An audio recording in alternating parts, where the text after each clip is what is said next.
Live from the Rob Christensen Radio Network Satellite Studio, it's Jim and Rob Overanalyze the Movies. Hello, everybody. Hi there. Welcome to Jim and Rob Overanalyze Movies, the show for movie lovers who love to talk about movies as much as they love watching them. Before we get started, I do want to shamelessly plug my my latest Friday Film 5-ish episode, What Team is Captain America On? For the upcoming election, American election, of course. There'll be a link here. No, here. And like after the show's done, and of course down in the description. I don't believe I've done that yet, but I will get it up. Okay. Also, again, I'm now a participant in the Amazon affiliate program. In the description, you'll find affiliate links to a few of my favorite film history and analysis books. Check them out if you're interested. Now, tonight, Jim and I are going to kick off October properly with the locally filmed horror thriller, We Summon the Darkness. And here's the trailer.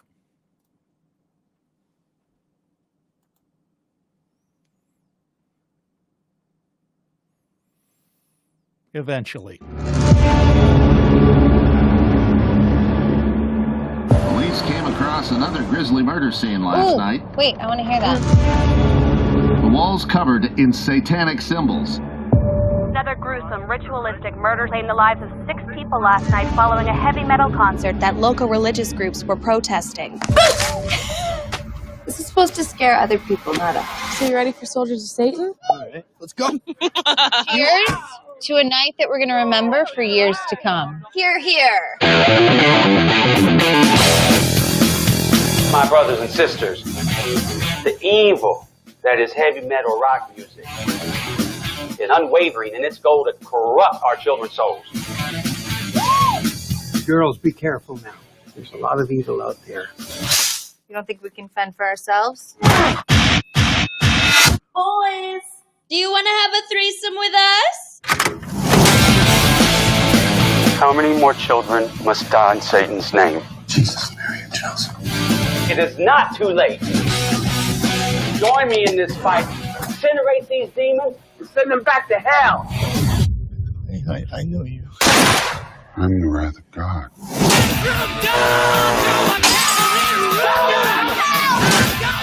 Why are the police here?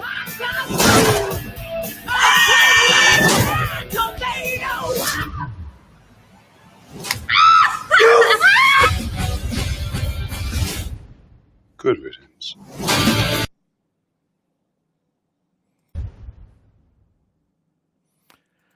Well, that was crazy. Yeah, there's the trailer. I did not have time to do my standard synopsis. Perhaps you'll be grateful. Let me know in the chat. All right, your socially responsible ingredients list now.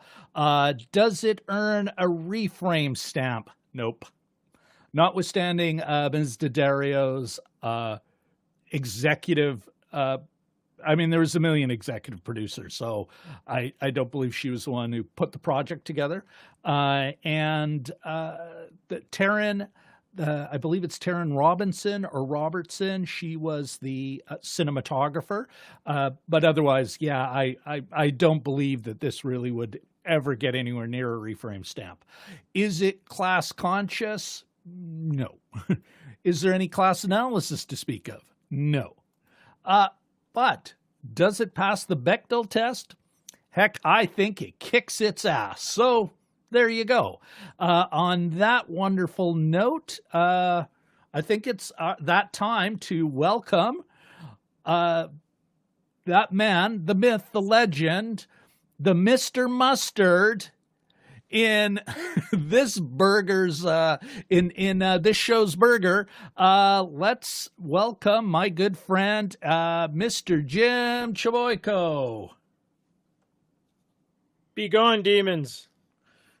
Am I coming in? Look at the shadow. Look at the shadow on my very big forehead. Brilliant. That's cinematography. Oh, that's not it. Yes, it is, sir. Yes, it is. Well, Jim, yeah. What did you think?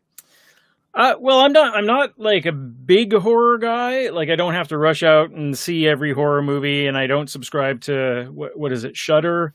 Is that sort of Amazon offshoot? But Yep. Jelly Duck says the power of Christ compels you. Oh, that's right. You know what? I'll let's put pause on that, Jim. Sure. I jumped ahead on my checklist. We do have people watching. We got people watching. We got people chatting. Let's, I think it is that time. And you know what? Why not? Let's, first of all, hola, amigos. Jelly Duck. Listen to that applause. Shawshank. Shawshank. Yeah, let's give him another round. Sure. We'll just keep it going. Yeah. Oh, it's time to summon the gymnasts. Richard and Katie are here. Oh, I think I reversed the order of that wave. Well, you know what? We were there. I think our spirit was caught. It is Canadian Thanksgiving. And that's just good comedy. Jelly Duck. All right. And yeah, the thing. Yes, exactly. I agree with Richard. Yep. Couldn't agree with Richard more right here. Okay, folks. And as a matter of fact, yes, I will briefly jump in. I just wanted to say it is for those of you who aren't aware, today, October 12th, is Canadian Thanksgiving. And notwithstanding the kind of interesting nature of this holiday, which is in some ways a copy of the American Thanksgiving, there's also this being a colonized space. We are on Treaty 1 land. It, becomes, were we on Treaty 3? We're on Treaty 1, right, Jim? I think so, yeah. Right in the center. but notwithstanding the problematic nature of the holiday, I do have a few things to be grateful for, and then I'll hand it over to Jim. I want to say, first of all, to my good friends Richard and Katie locally here. I mean, Jim, but those of you, our several fans, our dozen or so fans. As a matter of fact, we're up to 54 subscribers. Thank you all very much. Another. It's going to be a while before I'm sick of this. I'm basically a high-functioning shut-in. I'm a single man. I don't have kids. So COVID has become, let's say, somewhat socially isolating. And so, there's only a few folks where it's even safe for them and me to be around. And Richard and Katie have always been very welcoming me in their home and everything. Another set of folks, you know them as well, Frank and Andrea, Jim. They, they're those kind of folks. They're always, especially on these big holidays, it's almost like an open house. I cannot. It would be embarrassing to count the number of times I've been a guest in their home, just kind of assumed to be in their home on these big holidays. And of course, they've got 2 kids. The nature of their work, the risk is only going up. But what they decided is they would do they still made the big turkey feast, and they delivered. It was Skip the, and I'll keep the last name out so as not to totally violate the privacy, but I got a paper bag and everything. Skip the, and it was wonderful. And I even have leftovers. So I was able to have that Thanksgiving meal because of folks like Frank and Andrea. Again, even though they can't, because, and not because they're afraid of me, more they're concerned about the people that they do connect with, because they have such a broad network. Practically, they've got young adult children in that they're worried about what they might, they wouldn't want to get their friends sick, but they still want to connect with them. And it made my week. I was looking forward to it all weekend, and then they dropped it off earlier, and I had a wonderful meal, including pumpkin pie. Whoa. So that was great. So yes, to Richard and Katie, and this is not to cut out anyone else. My life is an embarrassment of good fortune. That said, just at this time, given what's going on, I'm very grateful for them to be, Richard and Katie, to be in my life, especially as people I can see face to face. Frank and Andrea, again, it was just, I really, they poked my heart. And then last but certainly not least, Jim, I am grateful to you. I am grateful for what we did here, what we've done here. This is now our 6th month. Yeah. This is our 26th episode. We are 6 months in, which is kind of amazing. Most of these podcasts started and ended, in the first episode. Yeah. Somebody's, I don't know how to plug this in, and done. That we've done this for 6 months is kind of amazing. But it really has been, in some ways, part of my own, COVID mental health, self-treatment program. Yeah. And I'm really grateful, Jim, that not only were you up for it and you've been as involved as I have, and that we've made this thing. And I really am. I'm really grateful. I'm grateful for your friendship, which is what sparked the idea, and your enthusiasm and the skills you bring to bear, your wit, everything. And so, I couldn't, even in these terrible times, I could think of worse situations, and those situations all involve you, Frank and Andrea, Richard and Katie not being in my life, and in part because it brings us to these folks who do watch our show, Shashank and Jelly Duck Ahmed. I was trying to remember his actual name. Ahmed. I think we're live. I think I just embarrassed myself live. No.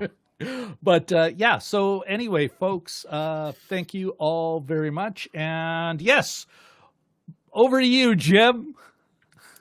Yeah, in terms of the Thanksgiving aspect, I just want to say that I like your color your cranberry shirt top that matches the movie poster in the back.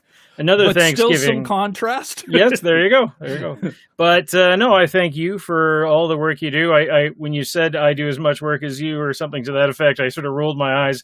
If you watch back this, because you're forever doing tech stuff, and I'm like, yeah, okay, whatever, and sort of catching up. And but yeah, no, I appreciate all the work that you've done on this, and it's been a lot of fun. And not having the theaters open. That, I do miss going to the movies, but, part of going to the movies is chatting about it afterwards and going for beers or coffee or what have you, and sort of, rehashing, what we'd just seen. So, I mean, for those of you that everyone who's watching right now probably has picked up on that, we just try to recreate that for us and then hope that other people find it interesting and chime in and that kind of thing. But, no, this has been a lot of fun. I'm thankful myself for I'm thankful for all the choices in streaming, although I curse it sometimes.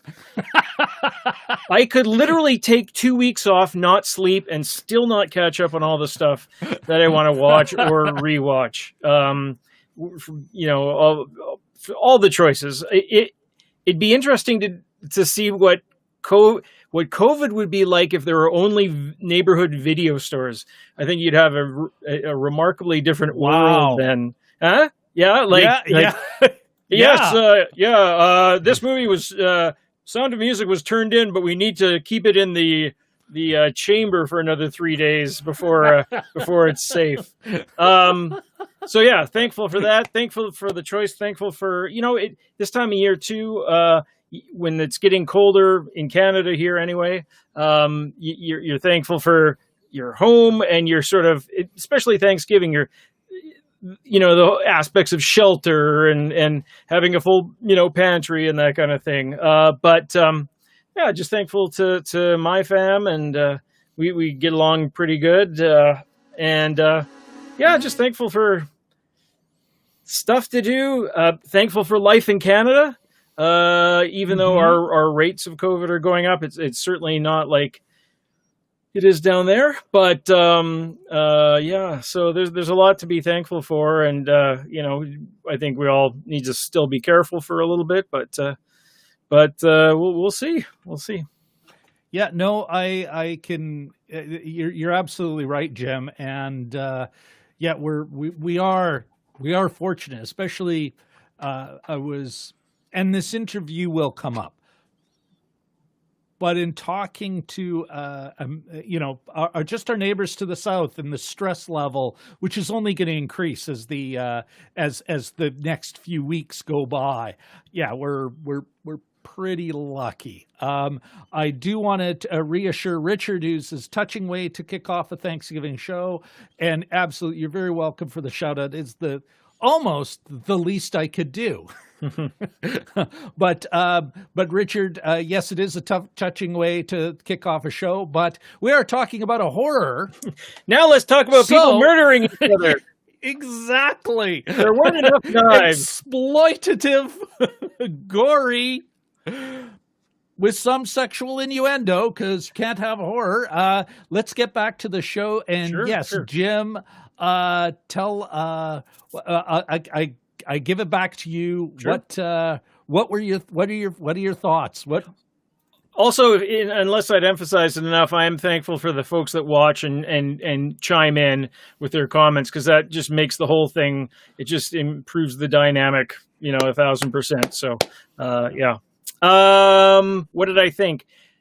I think I was starting to say I'm not that I'm against horror movies. I'm not. Some people are real horror types. They're really drawn in by the horror. Any new horror release, they're out there. They know the names of the directors. Fans of the genre. They know the Hereditary, and all these these other sort of quick.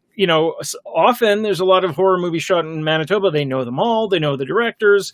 I'll go to one if the idea appeals to me. So having said that, concept has to drive you, eh? And we can talk about this later, but the horror seems to be its own kind of thing, that the people who love it really love it. And there's the movies that come out don't so much shake the foundations, unlike maybe The Exorcist or something like that, but they seem to just add little twists, as the genre moves forward, it adds little bits here and there, or gives a fresh take on something else. So I think that's sort of what the contribution of each new horror movie is. Every movie has to have a reason to be made, right? And in this case, it was I think the twist. The twist is even evident, or after the fact, it's evident in the log line. But having said that, I sort of, from the trailer, I kind of thought I knew what was going to go on.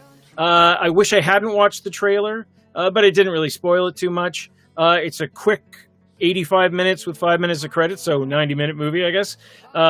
Shot locally, although there really wasn't many outdoor scenes.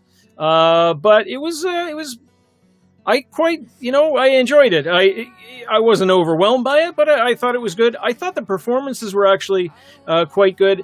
I thought it approximated an evening in South St. Vital in 1988 pretty well. I'm sort of impressed by especially the three women leads, because Daddario is like 30. Well, she would have been in her early 30s then, but she sort of plays. Yeah, I figured she was 30 to 32, depending on when this was made. Yeah. So she sort of plays a teen, early 20, sort of young woman anyway, and I think she carries it off, and she seems as young as the other two. I kind of bought them all. Yeah, no, I agree with you, Jim. So yeah, it was a tight little movie. There's sort of a note of triumph at the end. They play T'Pau as the survivors drive off, and I thought that's one way to play it. Another way to play it is like, holy crap, we barely got out of that with our lives. We'll be looking around instead of like the hitting the road. This is going to be a fun adventure. And they paid for the T'Pau cut. Oh yeah, like the heaven on earth. Belinda that Carlisle. other. It was I was looking at the credits. It was a redo. It was, yeah. Okay. Yeah. A good one. A very good one. Like, I was like, did they pay for the premium? Mm-hmm. But I do like the fact that myself, I think I agree in general with everything you said there, Jim. Mm-hmm. Not a bad little... And I even found, because the first act, I'm much like yourself, maybe more so, this isn't my genre, not in any way, shape, or form. And so I don't know, can I say I have a hard time with it? Yeah, I think so. I really have a hard time with these kinds of movies. Mm-hmm. And so I'm very... what's the word I'm looking for? Cautious? Yeah, cautious might be the right word. Well, I don't know if I am. I'm just kind of ready to be turned completely off. But this movie, its twist, and yes, before, of course, everyone knows, but we can't say this enough. You are in the spoiler zone. Hey, but before you continue, I'll read you really quickly. I think this adds to what you're going to say.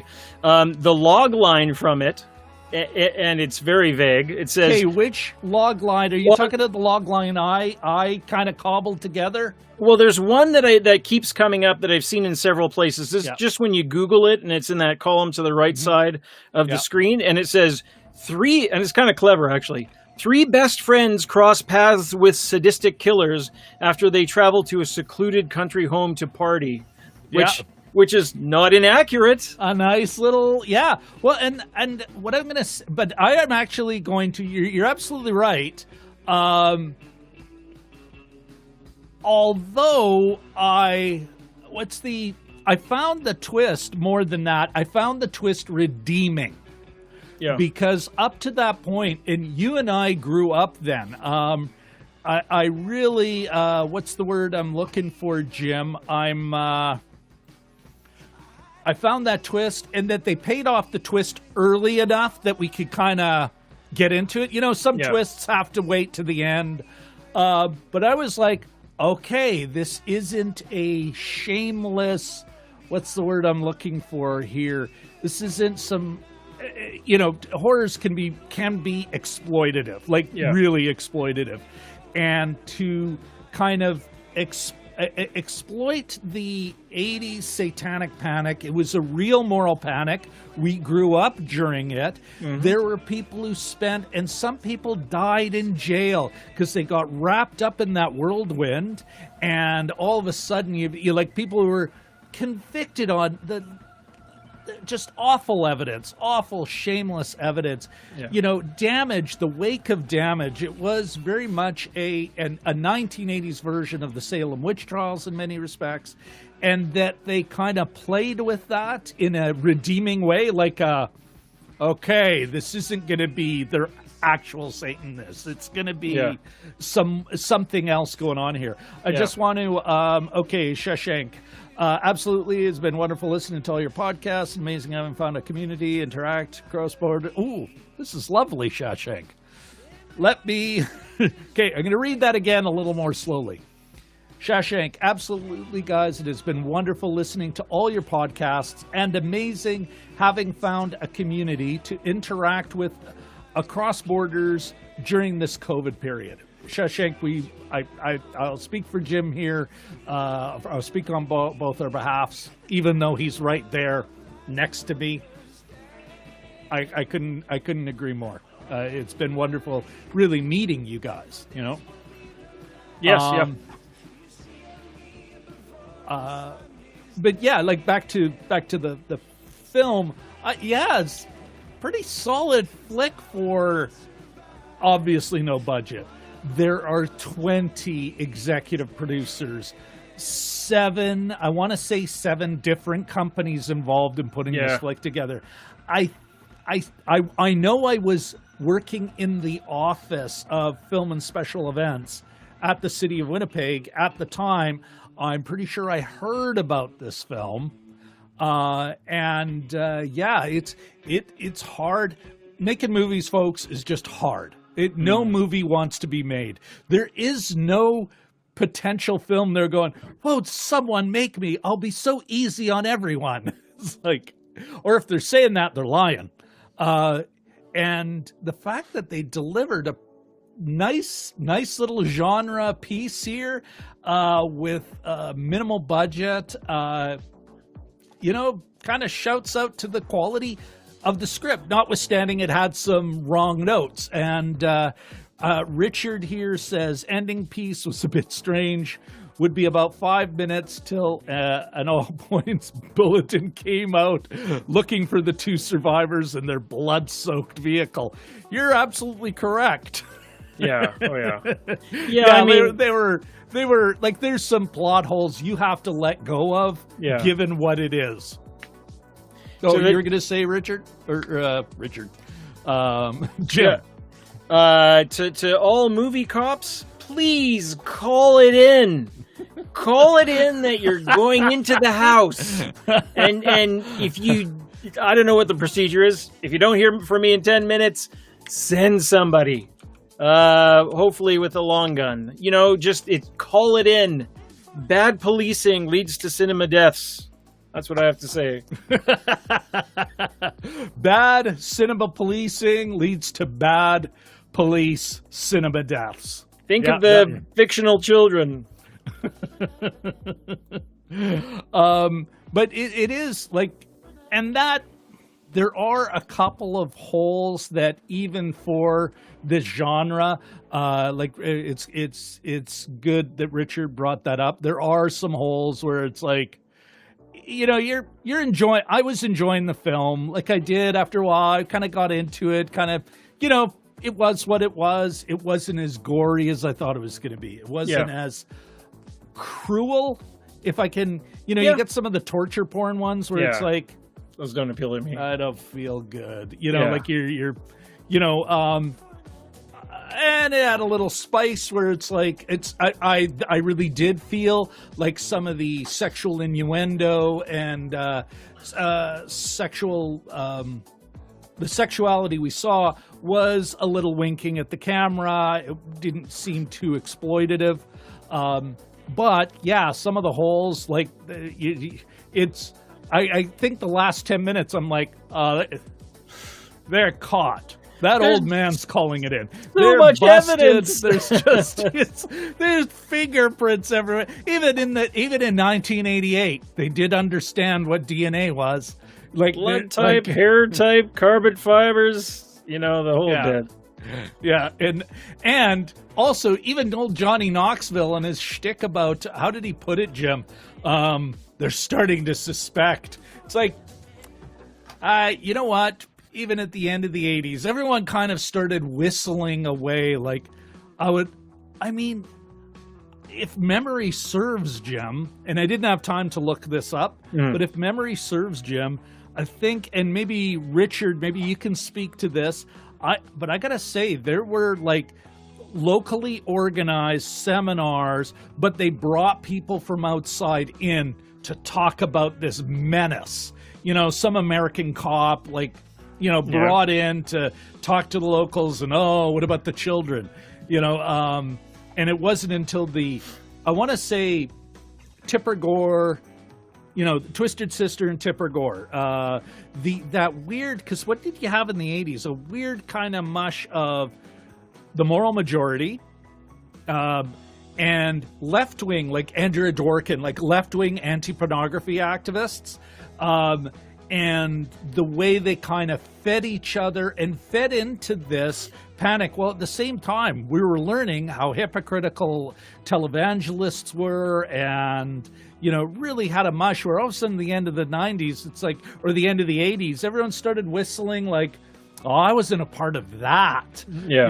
Yeah. Although even into the 90s, people were getting convicted on, my 2-year-old witnessed babies being boiled and eaten. It's like, what? It's you have a sort of a Venn diagram. Usually has 3 components, right? Well, 2 of them are a father who watches 60 Minutes and a kid who plays D&D. I don't know what the third one would be, but it just leads nowhere good. He's just, son, I'd like to talk to you about your gaming, monster manual. Who's in that? That kind of like. Well, do you name no names? But do you played with D&D? We hung out with a cool, the people you think are cool when you're a teenager. Yeah. And there was some of the local, like in the co-op we lived in, there's a couple of local parents if we could only just get a few more, we'd have pitchforks and torches. Then they just couldn't get it together enough. Yeah. I am. Yeah. And it's all. Yeah. It was all based on like stupidity and really not well thought out. Like just, interviewers lead. There was a podcast on CBC podcast about it, and just how the interviewers led children, and everyone was. All the deaths, they made us eat dead people, and there was no proof that anybody had been murdered, and that kind of thing. No physical evidence whatsoever. No, it just all it took would be like one person with critical thinking skills. But in Martinsville, Saskatchewan, and that really didn't happen. What was the one in in California? It was a similar one. Also there's actually, and I will put a link in the description. I was listening to it recently. There's this great podcast, Jim. I don't know if you're familiar with it. You're Wrong About. Okay. And I haven't heard that one. Yeah, it's a couple of American reporters. One works for Huffington Post. Another, she's an independent, or I think she also teaches journalism. But she's actually writing a book on the 80s satanic panic, like that moral panic. But what they do, it's a great podcast. They'll go look at certain, whether it be true crime or some sort of scandal or whatever, and look at the actual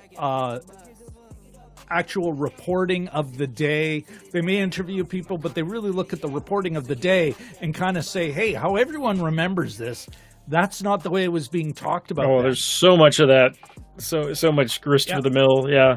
Well, and now going back to this, now Richard, he says, yes, Satan, heavy metal menace, absolutely. Like, even though by the late 80s, it's funny, it was a bunch of hair metal bands. Twisted Sister was not, heck. Alice Cooper plays golf, like... But yeah, you know what? I like the way Richard puts it. Parents everywhere concerned. It's like a headline styles. Exactly. It's the subheading, out of the Springfield Shopper. Yeah. But yeah, quickly ended the 80s into the 90s. People start whistling. The charges that were made, the accusations that were made, stuck. Yeah. But everyone was like, what? I don't know. And so just to let everyone know, if you haven't seen the movie, what happens is that there's two groups of three. There's 3 boys, 3 girls. They meet at this concert. They go back to one of the girls' houses. And the way they're playing it, you think the boys are going to be the bad guys. Turns out to be the women.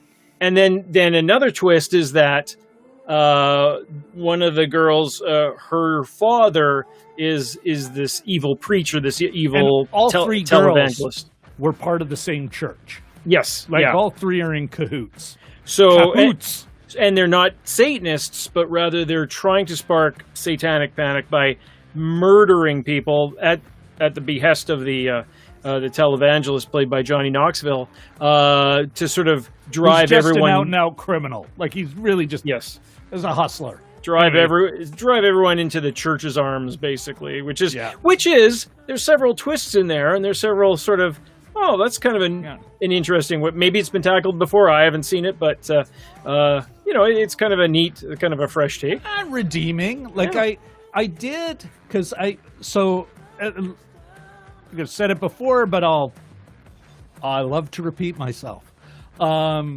I now at the beginning of before I watch the movie, I kind of write down my expectations. I think about the iconography, the symbols, like what am I expecting out of this?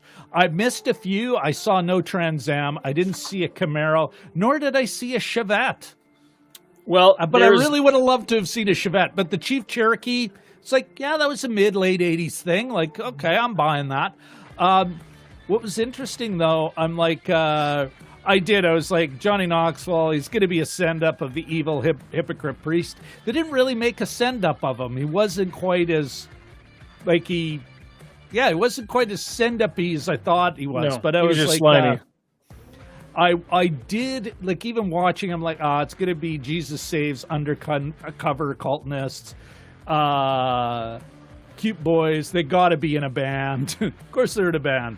And now here, this is, and I wanted to, before I give you what I wrote down, think about, who did you think, Jim, the first 5 minutes of the movie, like, we haven't even met the boys yet. It really is about those women. That is who the movie, they really do drive everything. Yeah, oh yeah. Who did you think was going to die first? I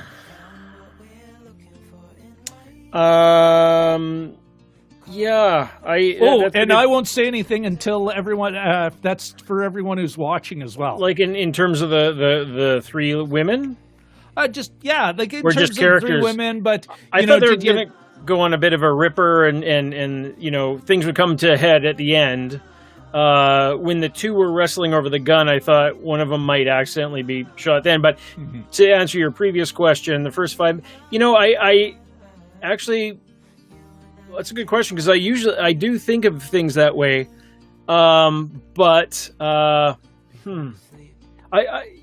It could have been, I was thinking that what was her character's name? Alexis. Daddario's character, even at the end when she's sprawled on the pavement there, I sort of thought, okay, she's not dead. I mean, it's one of these horror things, like, she'll get up and she'll do something. I didn't think that, actually. That's interesting, actually. I did not. But it was a solid, I wasn't shocked when she did pick up. Yeah. It was like, oh, of course.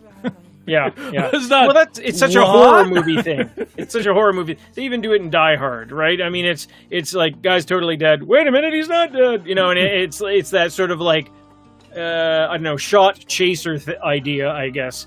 But I'm not even entirely sure. You know, in case a sequel comes up, I'm not even sure that the blonde who was Val. We didn't literally see her die. Dead? Yeah, no, we didn't. So we saw her hair start on fire. They said 6 bodies at the end, which would have been Daddario, which would have been Alexis, Val, the cop, the stepmom, Ivan, and the guy who bled out. Ivan. Oh no, Kovacs. Kovacs. Yeah. Another one who would never just die. It's like, thought he was dead there. Oh, apparently he can get outside. Thought he was dead then because he just got shot after losing a ton of blood. That's but true. he was able to crawl back into the house. Yeah. So this is going back to Richard's kind of rather large plot hole point. Well, and that's the thing, is that nobody gets coup de grace in this. Like, you'd think that I was totally expecting Johnny Knoxville to take a second shot at you know, Kovacs. Yeah. And especially when he's so obviously shot in the shoulder, right? Like, his friend on the lawn, like the first one that he meets. Oh, Kovacs. Yes, I'm thinking of Marc upstairs. Yeah, but who also is like shot in the shoulder. It's like, and they frankly should have dispatched with Johnny Knoxville anyway. But that's, I mean, when you're talking about horror, you need the story to continue, right? That seems to be one of the hallmarks, is that it basically ends in that big question mark, whether it's rhetorical or not, but who did I think would die first? I was still trying to establish things at that point. I mean, they were sort of sussing out, how the girls fit in with each other. I think I was more watching that, but I from the trailer too, I sort of thought that I had a suspicion, especially in the trailer. They show Daddario's Alexis. She's all sort of smashed up, and I thought, well, you wouldn't do that to a heroine, right? You wouldn't mess up her face. That's sort of not a very Hollywood way to go. No, you're up.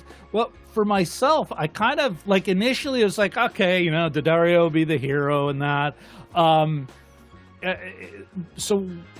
But I was also, as I was kind of just thinking about the film again before.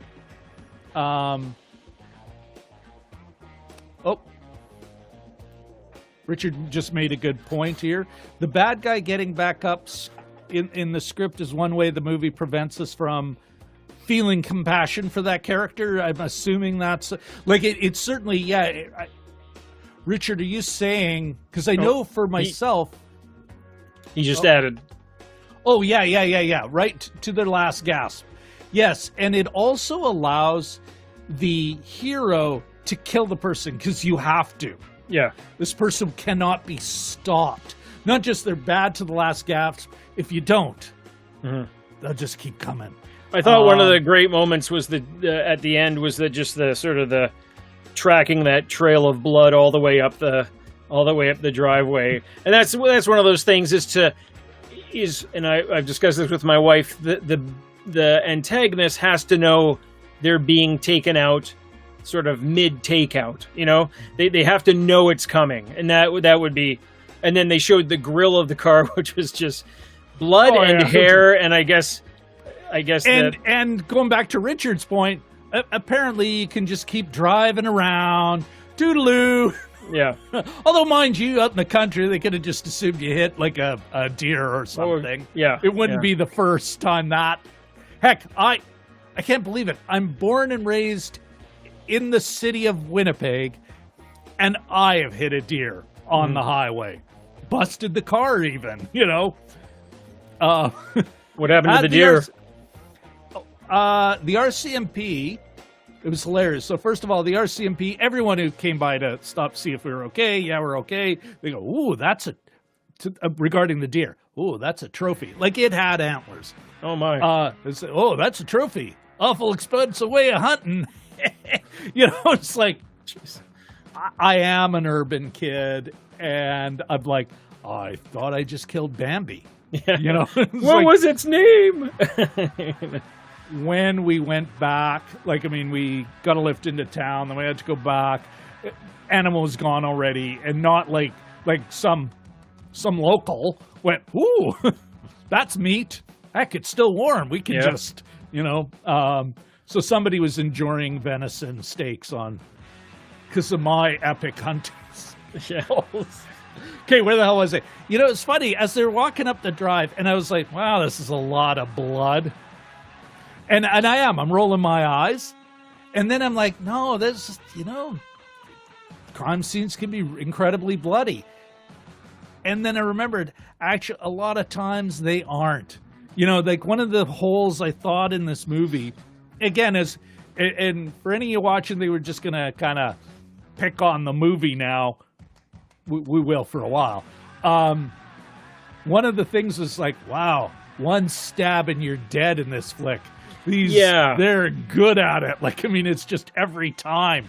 And you read actual, crime, like it's like stabbed 22 times, like very quickly, but I don't know. I don't know if I ever told you this, Jim.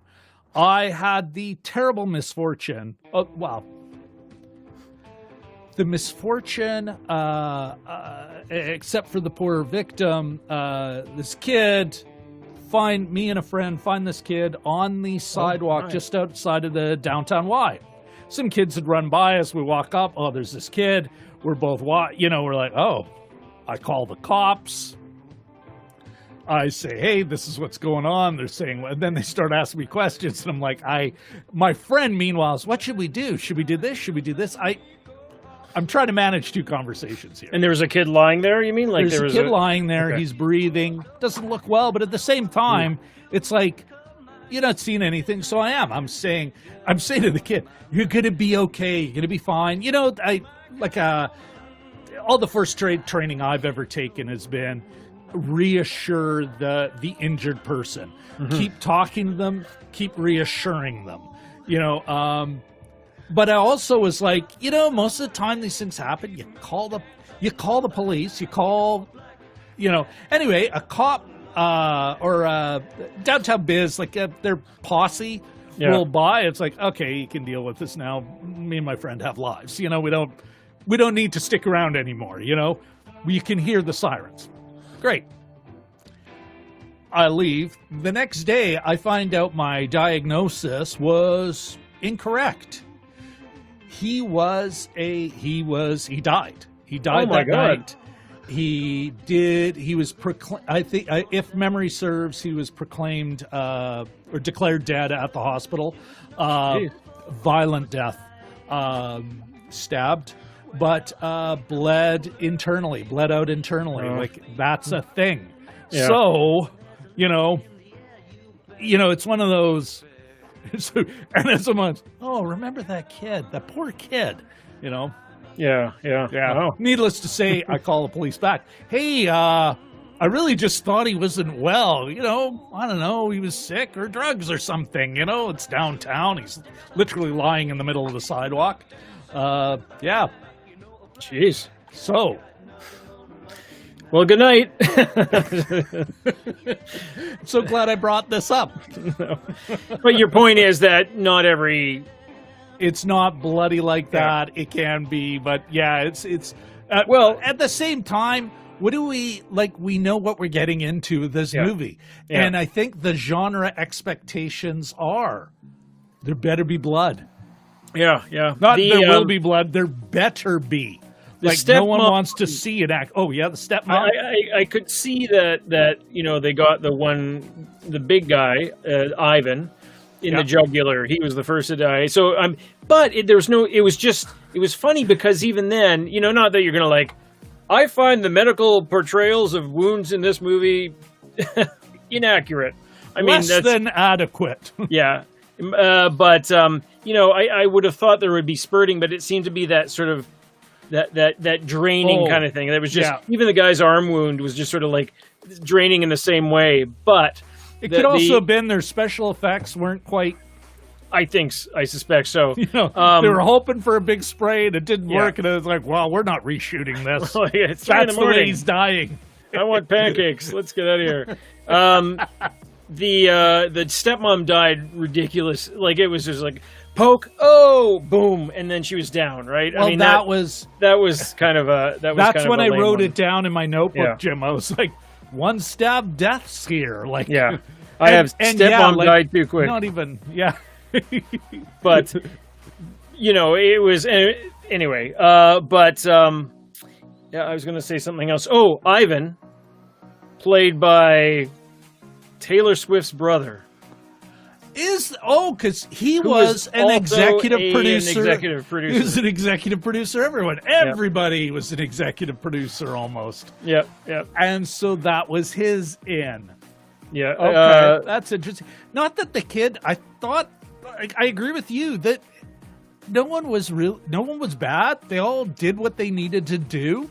Like, there's a real nice looseness to sort of their, even when they're driving in the parking lot and the guy's like, do you have an extra ticket, please? I need an extra ticket. They're like, see ya, and they're just sort of insulting him and driving on. I mean, that stuff was on point, I thought.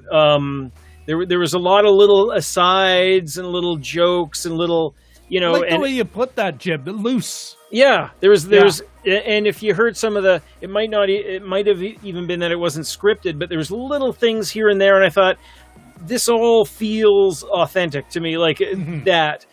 The only thing I didn't love the concert. Often concerts are done itself. It was 90 seconds or a minute, and often it feels like a filmed concert, right? It wasn't as crowded as it should have been, and they don't have the budget. Yeah, and the music sometimes is a bit off, but whatever. Yeah. But I thought that going into the concert, coming out of the concert, they went in, it was daytime, they came out, it was dark, and there's that sort of that inebriation, that kind of excitement, and just that sort of breaking each other's balls kind of idea, the way that friends do. I thought it was quite good. At the same time, 30 years ago, I would have been like, oh, that looks like it would be so much fun. Now I think, oh, what fresh hell is this?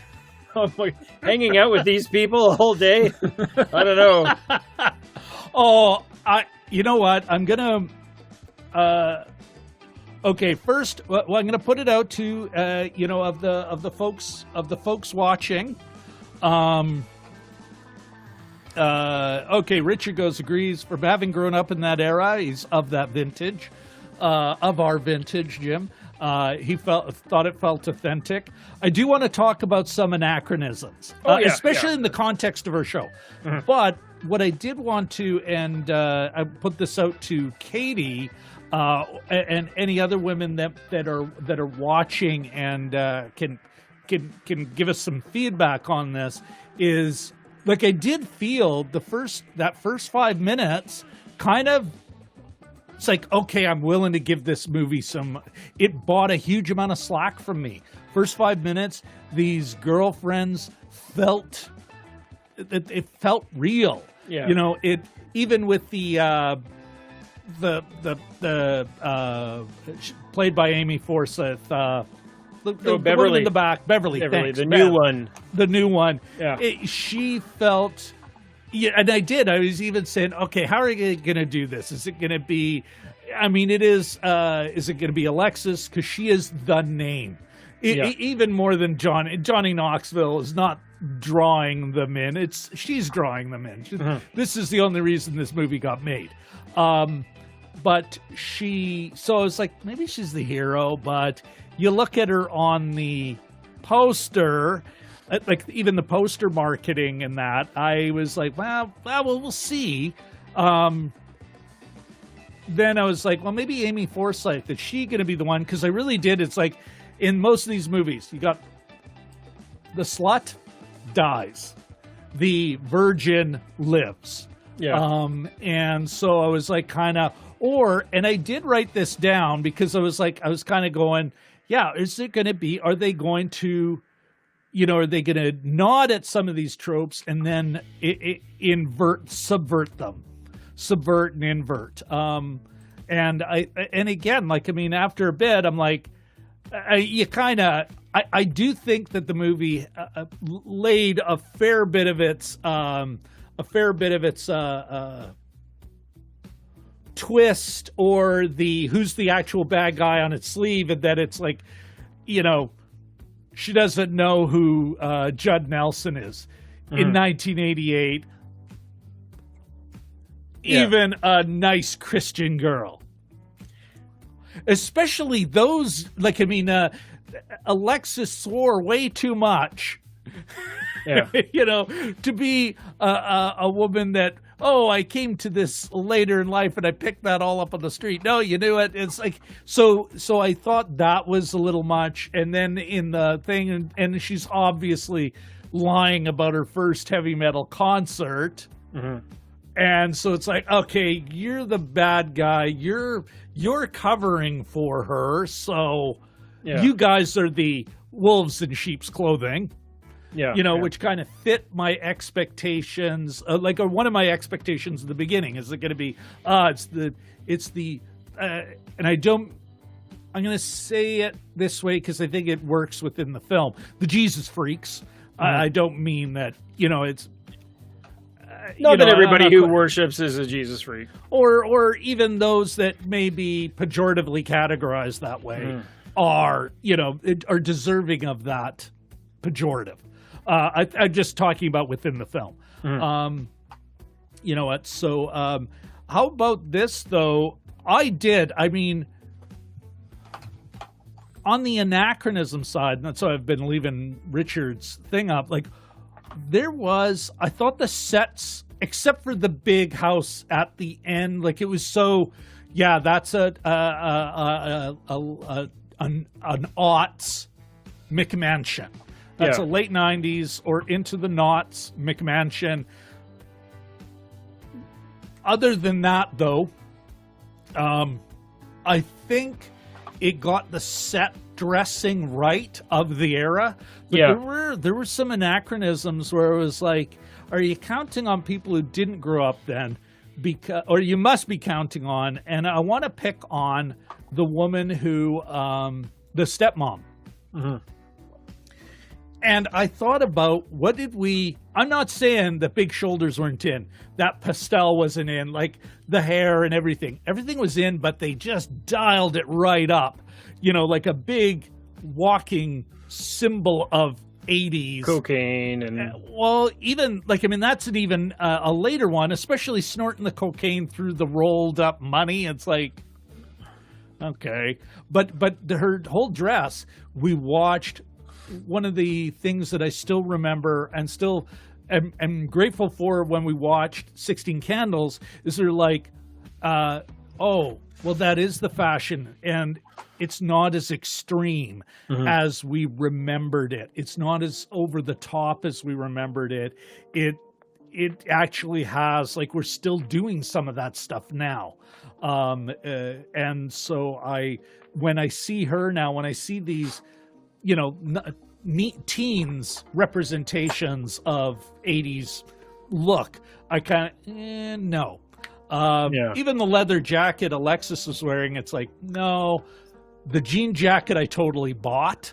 Like, I mean, some of it was bang on. There's just some of these anachronisms where it's almost like the better you get, the closer to it you get, the better you have to be, because the anachronisms are really going to stick out. Yeah. You know, you know, are you buying that, or? Yeah, there was a few things. And you guys in the chat too, especially Richard, you remember this stuff. I don't find that anything... You had those locks. You could have been at that gig. Yeah. Nothing really took me out of it. I thought well, I didn't, you know, the Ivan with the mustache, would he have had a mustache? I don't know. But the hair on the Marc character, nobody was smoking. Yeah. You had true. one character. Smoker. The blonde, and the other one, Kovacs, the red shirt of the little team. Yeah. Who, once we met him, I was like, oh, he's going to die first. He's got too much of he's the weak one who will be called.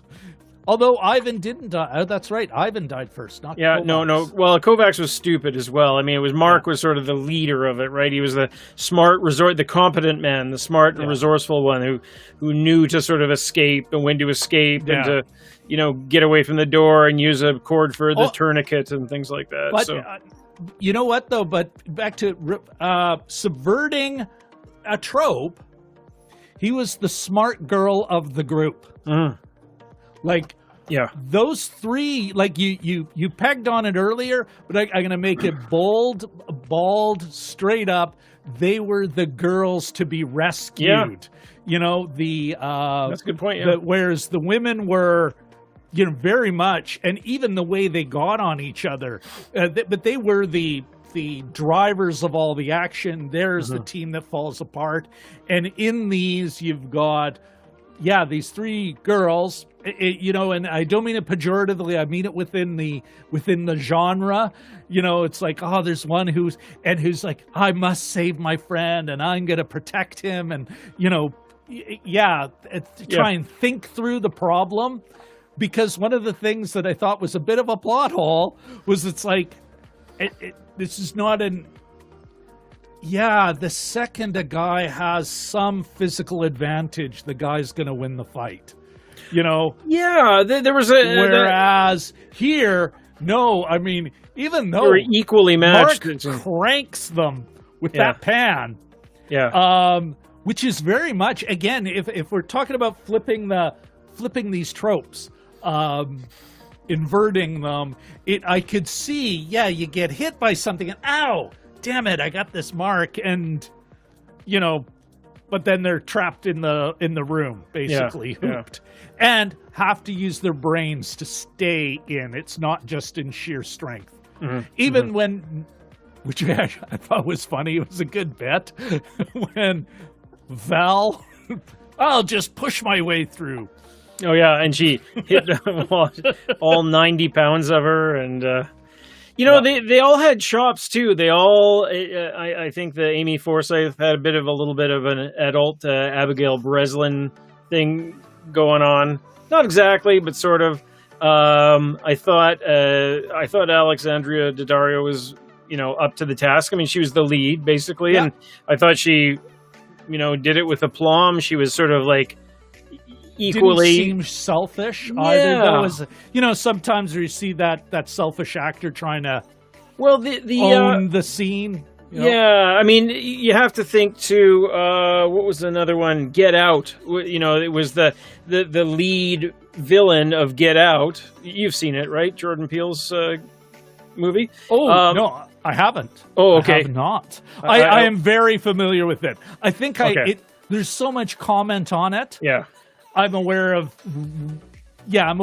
enough, and I've seen enough essays, read enough about it, but I suspect I could. Don't need to see the movie. So she's like the Allison Williams character in that she's, you know, coy and she can play the pursued girl and she can, but you know, at its heart, she's the sort of the, you know, the driver, if not one of the drivers of the bad stuff going on. But so she was great, and the blonde Val.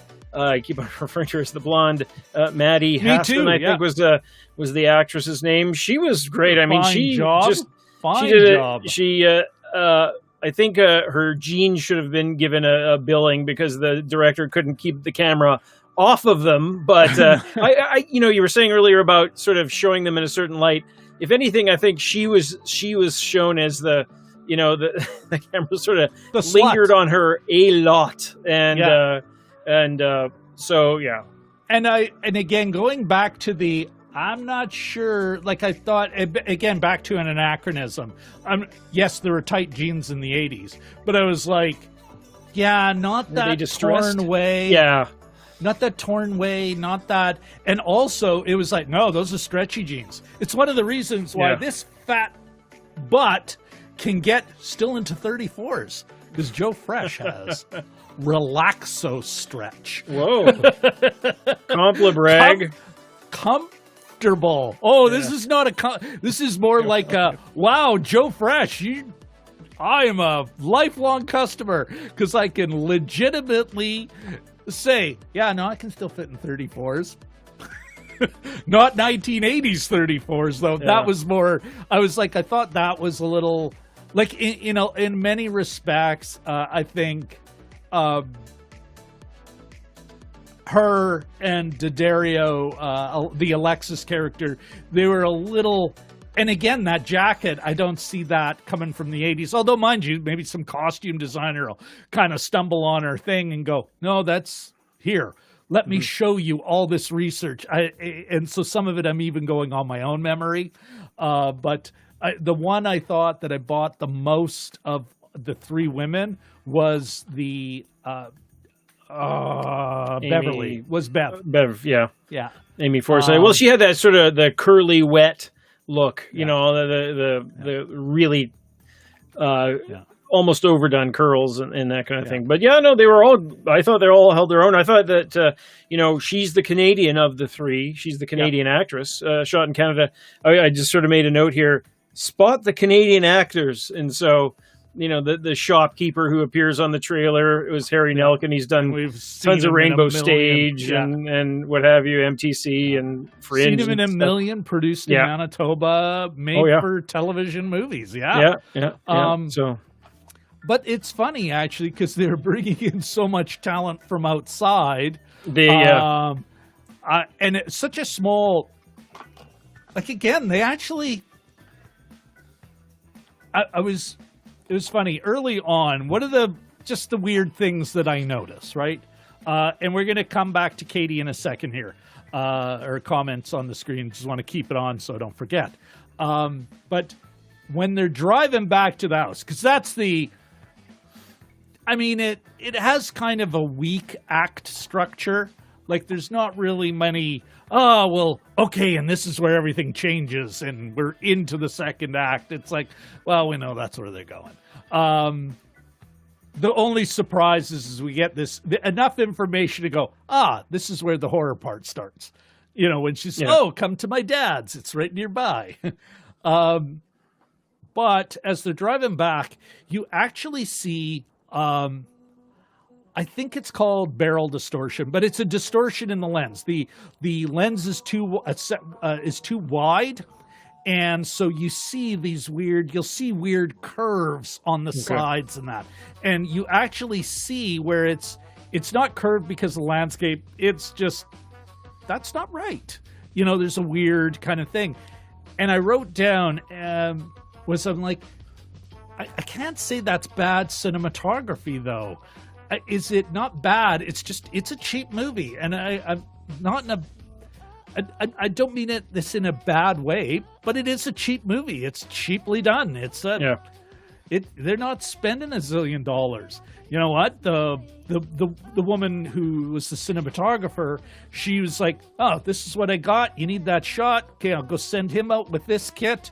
Oh, we can only afford, I don't know, 3 lenses or something, you know, a small, you know, it's like, okay, I can make that happen. We'll do it. Let's do it. Let's get this in. If only we knew somebody who worked on the set. If only. Who we might have seen in the credits. Yes. Our good friend Kyle Wong was part of the AD, the assistant director department on this film. But he unfortunately couldn't make it tonight. We did give him a shout out and give him the invitation. All right, one quick one. Shashank's got to go. Shashank, school. We get it, brother. Thank you so much for coming by. Go show that dean. I mean, in a good way, with a song and dance number. Yes. Not in the way some of the other characters took care of them. Oh, yes, yeah. It's an inside joke for the rest of you. Maybe some... Well, you know what, though? If you watch 3 Idiots and then go into the playlist, the Jim and Rob Overanalyze Movies playlist, you'll find our episode. Then you'll know what it's all about. Okay, so let's go back to Katie's comment here. Apparently, the Chernobyl miniseries had an incredibly accurate portrayal of the time period it took place. Yeah, I think the time and place. You know, it was funny, actually. You look at that mid-'80s Russian look, which always felt to me, you know, like 5 years behind Western fashion. You know, it's why anyone who knew they could go, you know, they could bring jeans, you know, to Moscow and sell them and, you know, But you're absolutely right, Katie. Here, I do think, though, they did a good job, like in the... Oh, yeah, Katie, what did you think of the way the women interacted with each other?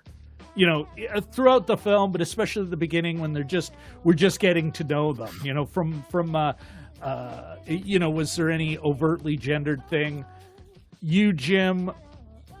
Yeah, I know there's a couple scenes where it did get gratuitous, like it was beyond a wink and more, all right, let's get some eye candy on here. Yeah. Especially when they're outside of when Val and Alexis are outside and then they're lying on the ground trying to do all kinds of crazy stuff to get them out.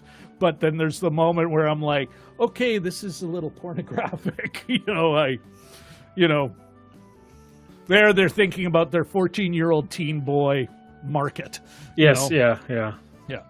Yeah, well, the warning said, and I've been writing these down, bloody violence, pervasive language, again, which it sounds weird, some drug use, and sexual references. So that's, yeah. Well, the swearing, I thought, that helped sell it to me. Back to that real kind of... the way you are in your late teens, early 20s, mid-20s, like even when they're talking about concerts they've been to, except Alexis's lame lies, which I will say, of course, those boys bought it, even if they didn't buy it, because she's, they're all three are very attractive. Oh, yeah. Those three boys are... Don't argue with them. Just let them have this one. Yeah. Don't point that out. Yeah. I would have been that idiot going, really? That doesn't make sense. And the other two would have shut up. You get a Charlie horse. Remember that? That was one thing I was like, they hinted at it, but that almost ridiculous level of physical violence in your teens and even in your early 20s. Yeah. By the time you're 25, it's like, what are we, 8? Yeah, no, the point you were making about her not knowing, her not being up to the, and I think about she this just often. Obviously wasn't a concert goer. Or like, pop, what was pop your first culture. one? What I was thinking actually was, I can't remember. Oh, Scorpions, that was a good one. Yeah, you're into. I can't say I'm a big Billy Joel fan. I still remember that it was like $29. For a ticket that I bought at Eaton's. And that was a lot. For 2 hours. That was a ton of money. For the Glass Houses tour. Yes. But I was No one just goes, oh, what was my first concert? I can barely remember, especially in that scene and it was the Scorpions. You think of the way that your brain goes when you're watching a movie, right? And I think part of the fun of watching it is like you're watching for things. You're watching for the codified stuff, the one cough, meaning the character's terminally ill, that kind of thing. So you're referring to my notes. You're watching all these things and your brain's going in 1,000 different places. When she didn't know the Judd Nelson, she didn't know her first concert, I was thinking, oh, that's it. She's a vampire from another time. I mean, that's sort of like that could have been. You're trying to figure out what's the twist here. What's the, and it didn't seem like it would go that way, but that's sort of what I was. That's one of the things that crossed my mind. It's like, she's from the 18th century. That's why she doesn't know these things. Well, and a great one. Here's some nonsense. One of Amy Heckerling, not her last film, but maybe her second last. Like, I mean, she's still alive. She could still make another movie. Oh, yeah. I suspect, I don't know. Actually, I shouldn't count her out. Like, I mean, there's a woman who's been making movies since the 70s. So, but she did Vamps.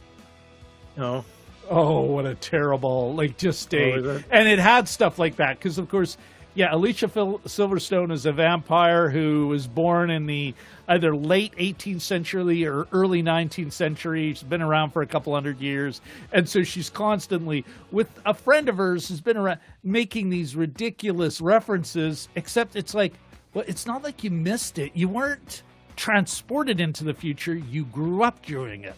Yeah. And she's forever forgetting or, misunderstanding things, which I Vamps. thought was Vamps.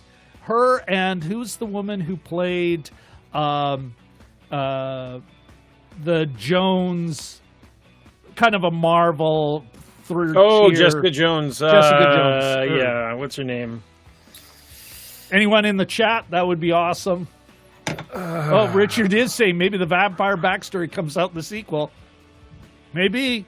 Back to Katie, though. Katie, okay, here's an interesting comment from Katie regarding the women. She found it a bit exaggerated, but not a surprising dynamic to play out in a movie.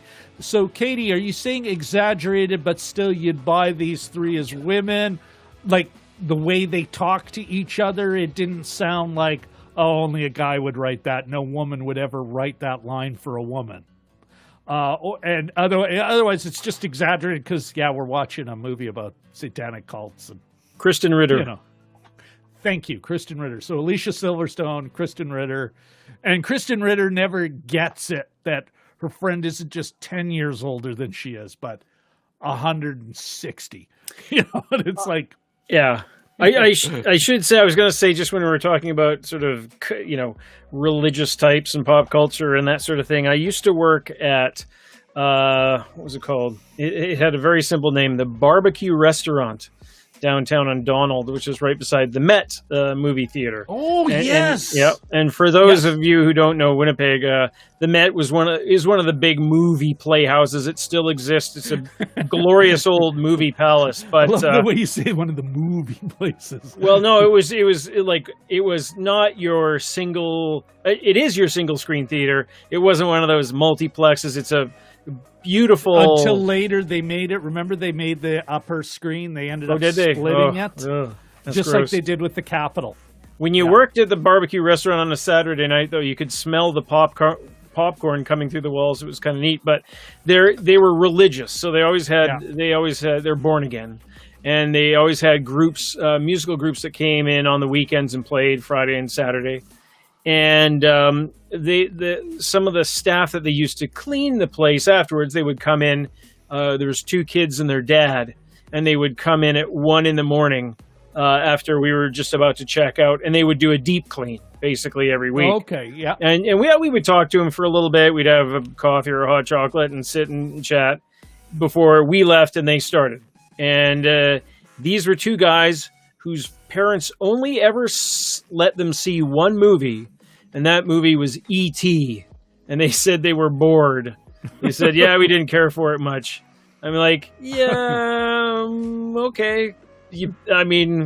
I wonder if your parents had something to do with that opinion, but it's always sort of shocked. There was what kind of creature are you? That was one of the first times, because my mom was so much into pop culture, so heavily into pop culture that I people who didn't watch movies, I don't understand those English words together, but well, it's we growing up here, for those of you who don't know, Jim and I,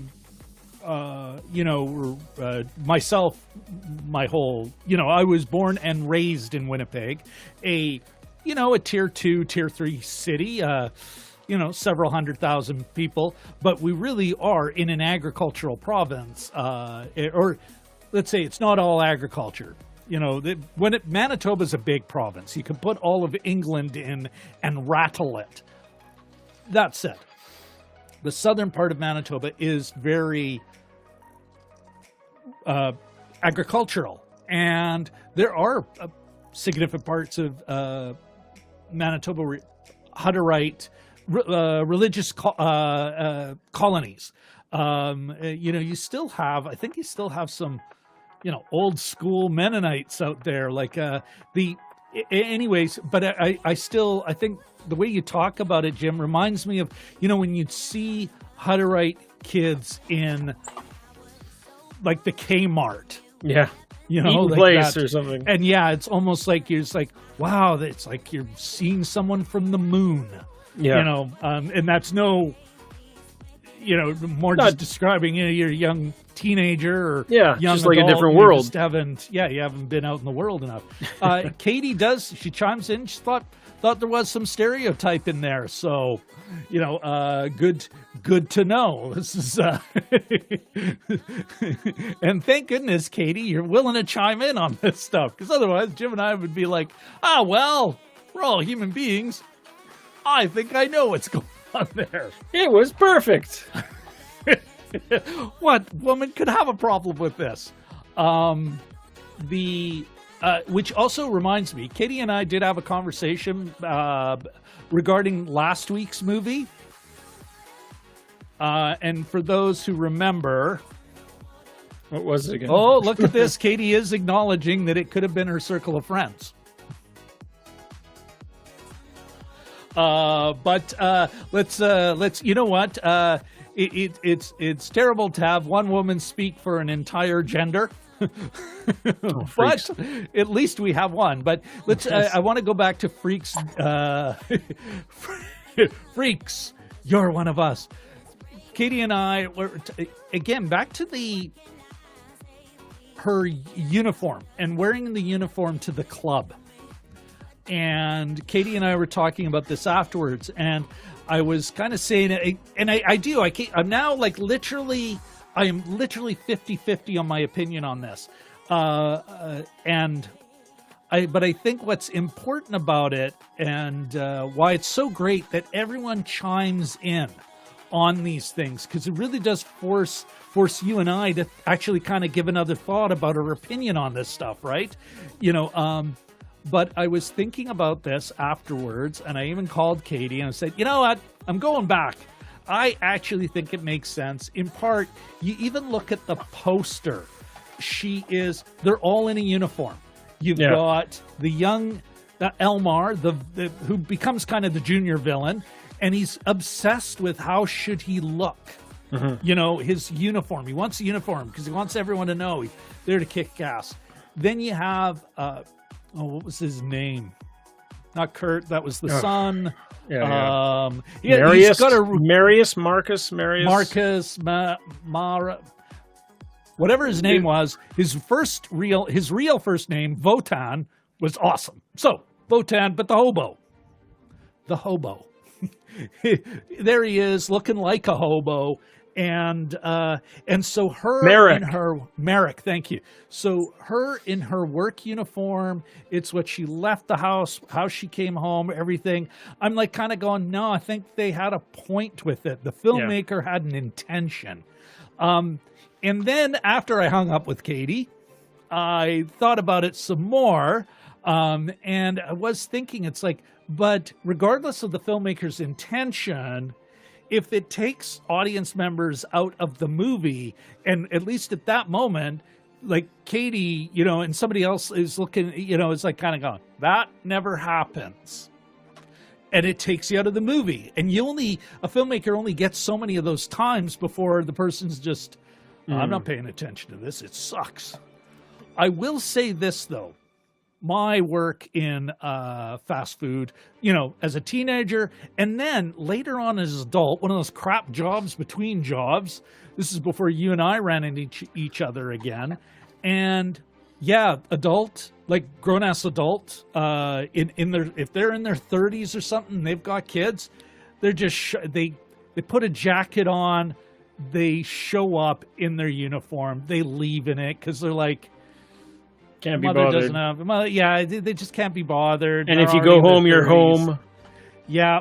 If you go home, you're staying, But I do, it's funny, actually, because for myself, and maybe I was so into the movie, again, I was a big fan, that I wasn't looking at it analytically enough to say, okay, because all these are choices. The filmmaker is choosing everything. Even when they can't afford it, they try and cheat it. So when we're looking at all the costume choices they've made, including that uniform, including the fact that it's what she's wearing on the poster, there's a filmmaker's intent. And at the same time, we have to look at the audience's reaction to it. And if their reaction is, I'm not buying that, the filmmaker better have something in there. And I think this is unless there's some cultural save, and I did have a chat with my German friends yesterday morning, a video one. They are going to look at it. You and I, as we've discussed, are going to. We'll get more into German culture. But notwithstanding that, yeah, Katie's point of it's taking an audience. It's taking audience out of the movie. You know. I mean, so the filmmaker has to kind of, just as they're trying to make a point over here, I think they also have to acknowledge it's like, but is my audience going to get taken out of the movie because of this? Do I need something else so that they're still buying it, you know? And so I think, let's say, going back to the uniform, Elmar, we don't, even though he's dressing up like an idiot, it totally makes sense because we're told it makes sense. The hobo, he's made those choices. We know why he's a hobo. He starts as a hobo. We've seen them. And he ends his days as a dead hobo. Whereas her, we're not it's not achieved why she wears that fucking thing all the time. And I thought that was relevant. And coming back to this movie, it's like, some of it is the look of the time. There was some parts of in the parking lot I totally bought, and I'm like, yep, that's the mini skirt that girls wore at that time. And then every now and then you'd see black tights, and I'm like, yeah, that wasn't. Those cool university students in the late 80s, 90s. You know, those tights started to be a thing later on. I don't know. Are you buying that, Jim? And Richard, you chime in on that as well. What in particular, like any kind of anachronism would pull you out of it, or? No, I kind of did my speech on anachronisms. Yeah. I think where I was more kind of using it as an opportunity to talk about the costume choices of this movie, and then going back to,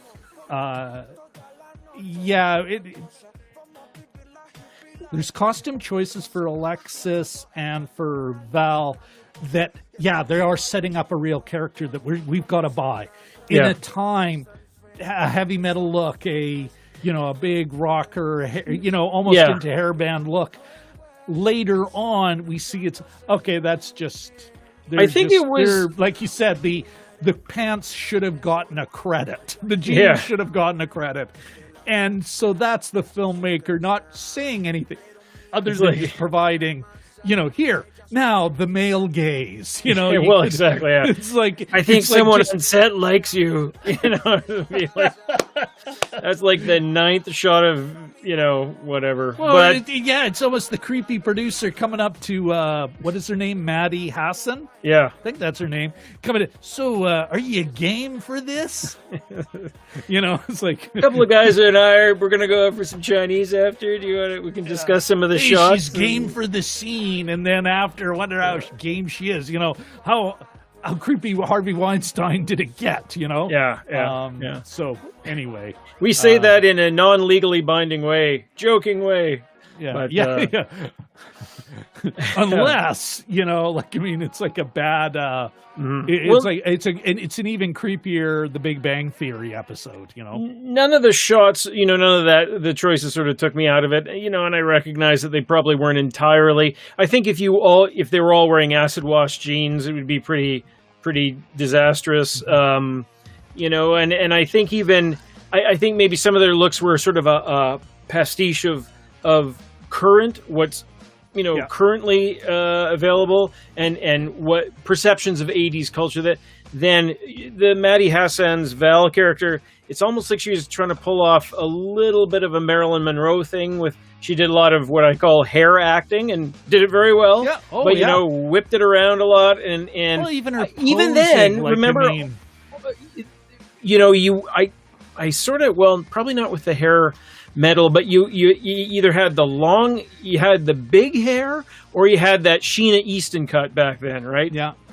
And her hair's kind of in a weird middle. Yeah, and you didn't really get that. So I think that was sort of one of those choices that was probably not, well, in entirely. Budget, I'm not there's some anachronisms that I just think are neat to talk about.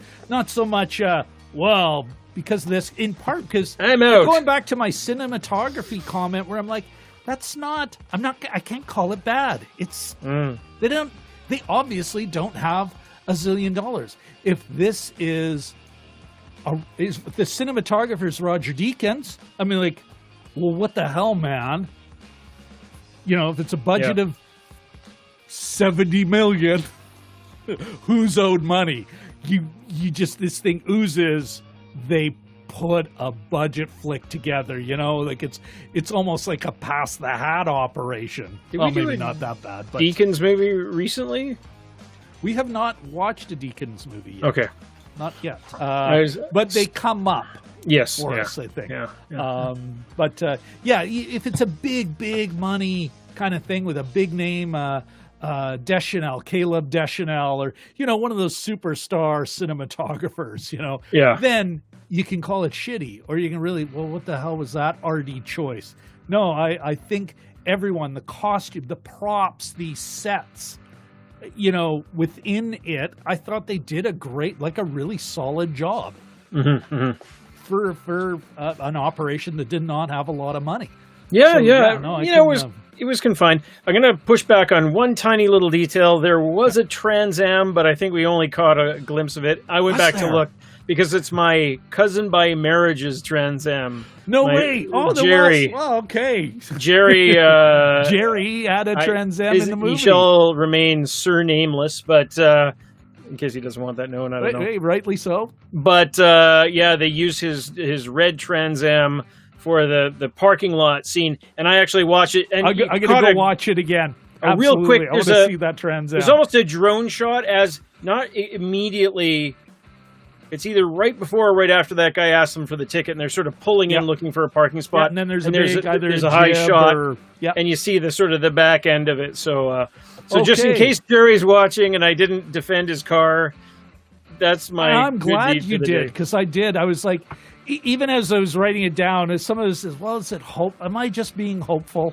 Yeah. You know, like I said, even about the Gremlin. Chevette. You know, I want to see a Gremlin. I once saw a pacer. You know, I once saw a purple on wheels. A purple and gold AMC Gremlin from the roof of the Winnipeg Art Gallery years ago. It was basically the old Los Angeles Kings, or current Los Angeles Lakers colors, purple and gold, and 50% of each. Like, it wasn't purple with a little gold trim or gold with a little purple trim. It was like full on purple doors, yellow trunk kind of thing. It was very interesting. But I had one question as well, and I'll back this up with a tiny story. Is back in the day, my mom had me stay up late.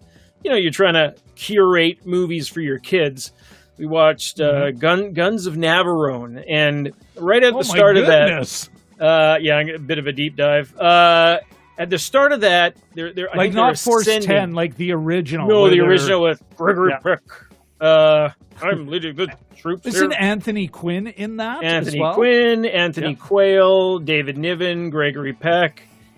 And they even had one of those. I can't remember who it was. On the Flintstones, it would have been James Darroch, but it was one of and introducing sodium pentothal, and of course the old-timey syringe. they had, I think they had two women in the cast as well, which is I'll really. Look it up. Well, you continue. I'll look that up. Anyway, now. So right at the start of their mission, Anthony Quayle, and I'm watching this as an 8-year-old or 10-year-old. Anthony Quayle they're ascending the cliffs. He slides and cuts the crap out of his leg, and there's worries that he'd get gangrene. This is in like the first act, I think. And so for the rest of the movie, he's like he's the baggage. You know, he's got a bum leg. I think it starts to go gangrenous. They have to sort of do a couple other things. They have to get him on a troop transport. They have to get him out. And at the very end, when he hears some explosions, he's listening to it from a hospital bed, and he goes, "Oh, good, the boys have done the job." Anyway, from that point on, whenever there's a character who's incapacitated, I always think, "Oh, good Christ, this guy's going to drag everything down." And in this movie, it's what's his name again? Kovacs. Yeah. And I can't go. I can't. Leave me. I'm going to bleed out very slowly.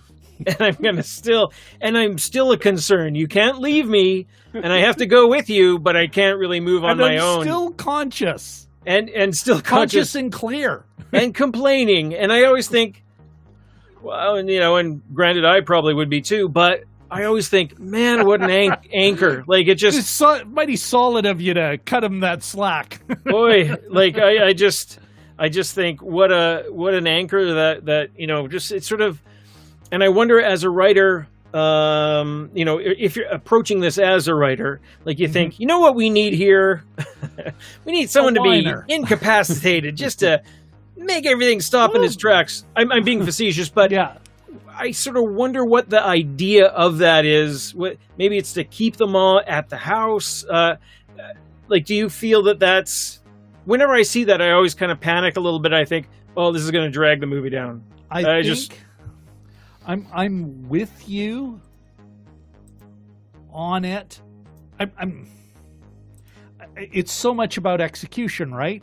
Yeah.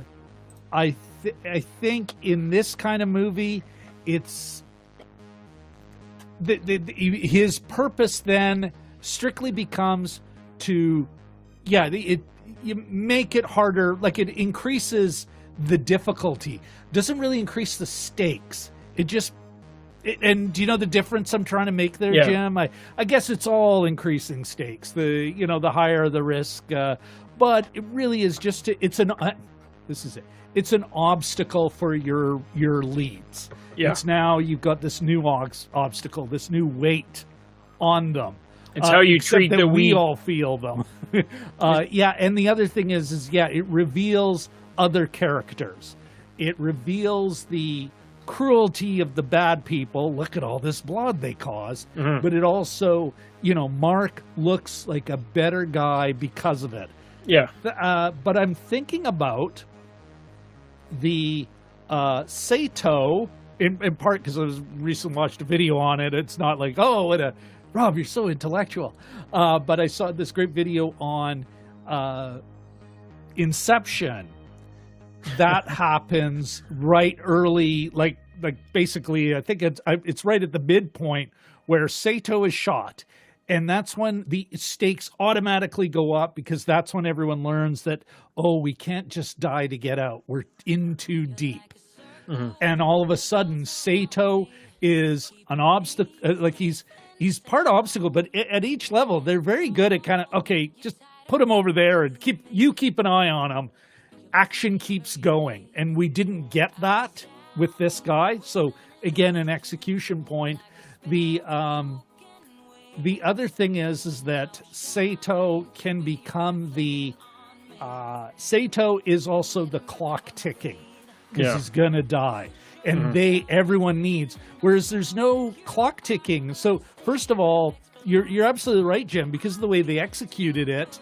The action slows down for Marc. Actually, it just all of a sudden it's about that door. Now, if you're doing some weird, cool concept thing like escape room or panic room, where it really is, we got this door and we gotta, it's like, for the bad guys, the thing they need is on the other side of the people holding this door or whatever. That can be good. But here, it traps everyone in two rooms, but it does not heighten. And so there's no new action.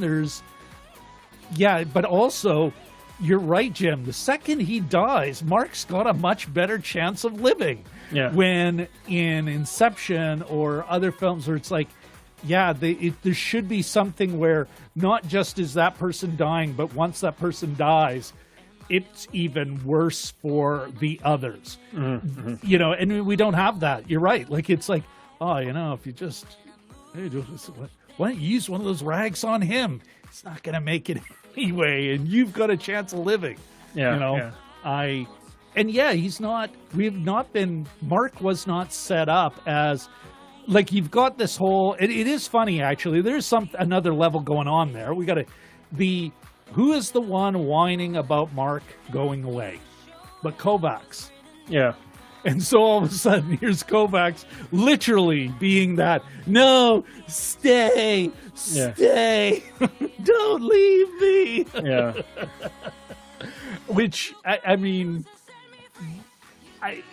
so he does. He stays. Like, I mean, yeah, Mark's life is fucked after this. Yeah. You know, well, allegedly, you know, with pretty that, girls smiled at them. which is also, I think, a terrible. That's a terrible horror thriller trope. Yeah. That you can't. That girls smiling at you is the real threat is to the guy, and it's like, yeah, no, I think it is a reasonably safe assumption that any woman would say, yeah, I'm not too sure. when about we're talking about fear of life. Yeah. Yeah, and then, you know, despite the fact that listen, while I got it up here, let's just we're gonna spotlight on this for a second. So we've got for James Darren, Irene Pappas. There you go. Hello.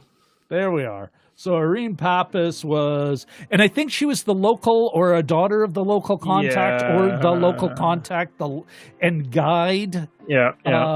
It looks like and Gia Scala too. So there's where's Gia? Oh, okay. Dear Lord. English. Interesting. Josephine Grace Johanna Scoglio, born in Liverpool. Yeah. Of course. That makes total sense. Why not? When I see an English-born Italian-American actress and model, did you know the Beatles?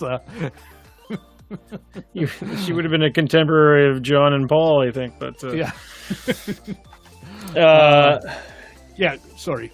Yeah, and then of course they drive away, and she's all bloodied and picks up a bunch of medical supplies. Don't believe everything you see. And you should take a look at my crazy Facebook group. I'll send you a link. She meets up with our Rainbow Stage storekeeper again, and they're off to the triumphant sounds of T'Pau, singing Heart and Soul, which actually kind of holds up a little bit. But I did like that. I thought the better music cue of the whole, that Heaven on Earth, very much a very mushy, family-friendly song. And the word, it really was, somebody...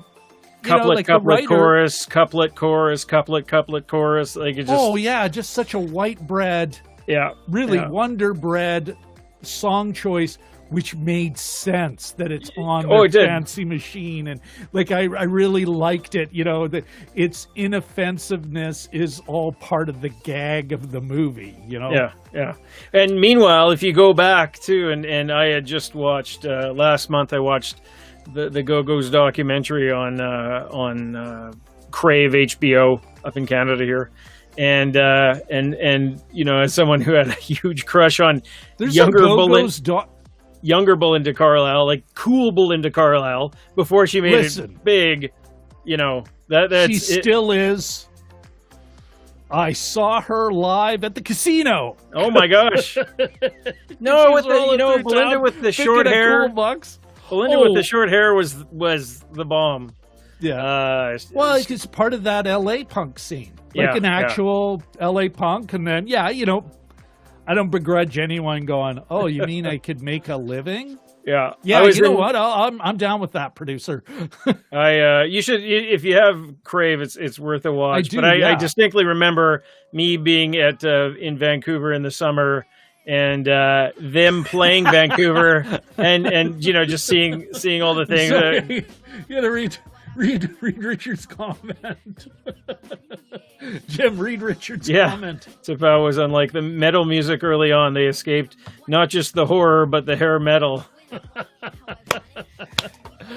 That's the, I think that's the, we should have a comment of the night.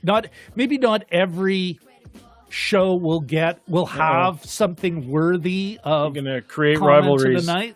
But I think this is a comment of the night.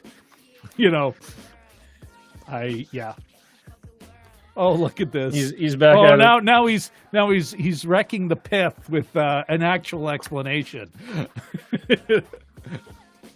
For sadness and hope. Heaven on earth. I'm just effing with you, Richard. And again, it will not horror, not sadness. I do this to pile comment. That's comment Hall of Fame. We're gonna put that in the credits, Richard. Not a museum. This show. We should have a museum. We should. So anyway, Rich, Jim, I interrupted you. I think it was just for a good reason. I think this it's a comment, bro. I think I was just rambling at that point, okay. But well, we all know what we're doing here. Okay, well, listen. Well, okay, since till you come back to it, it'll come back.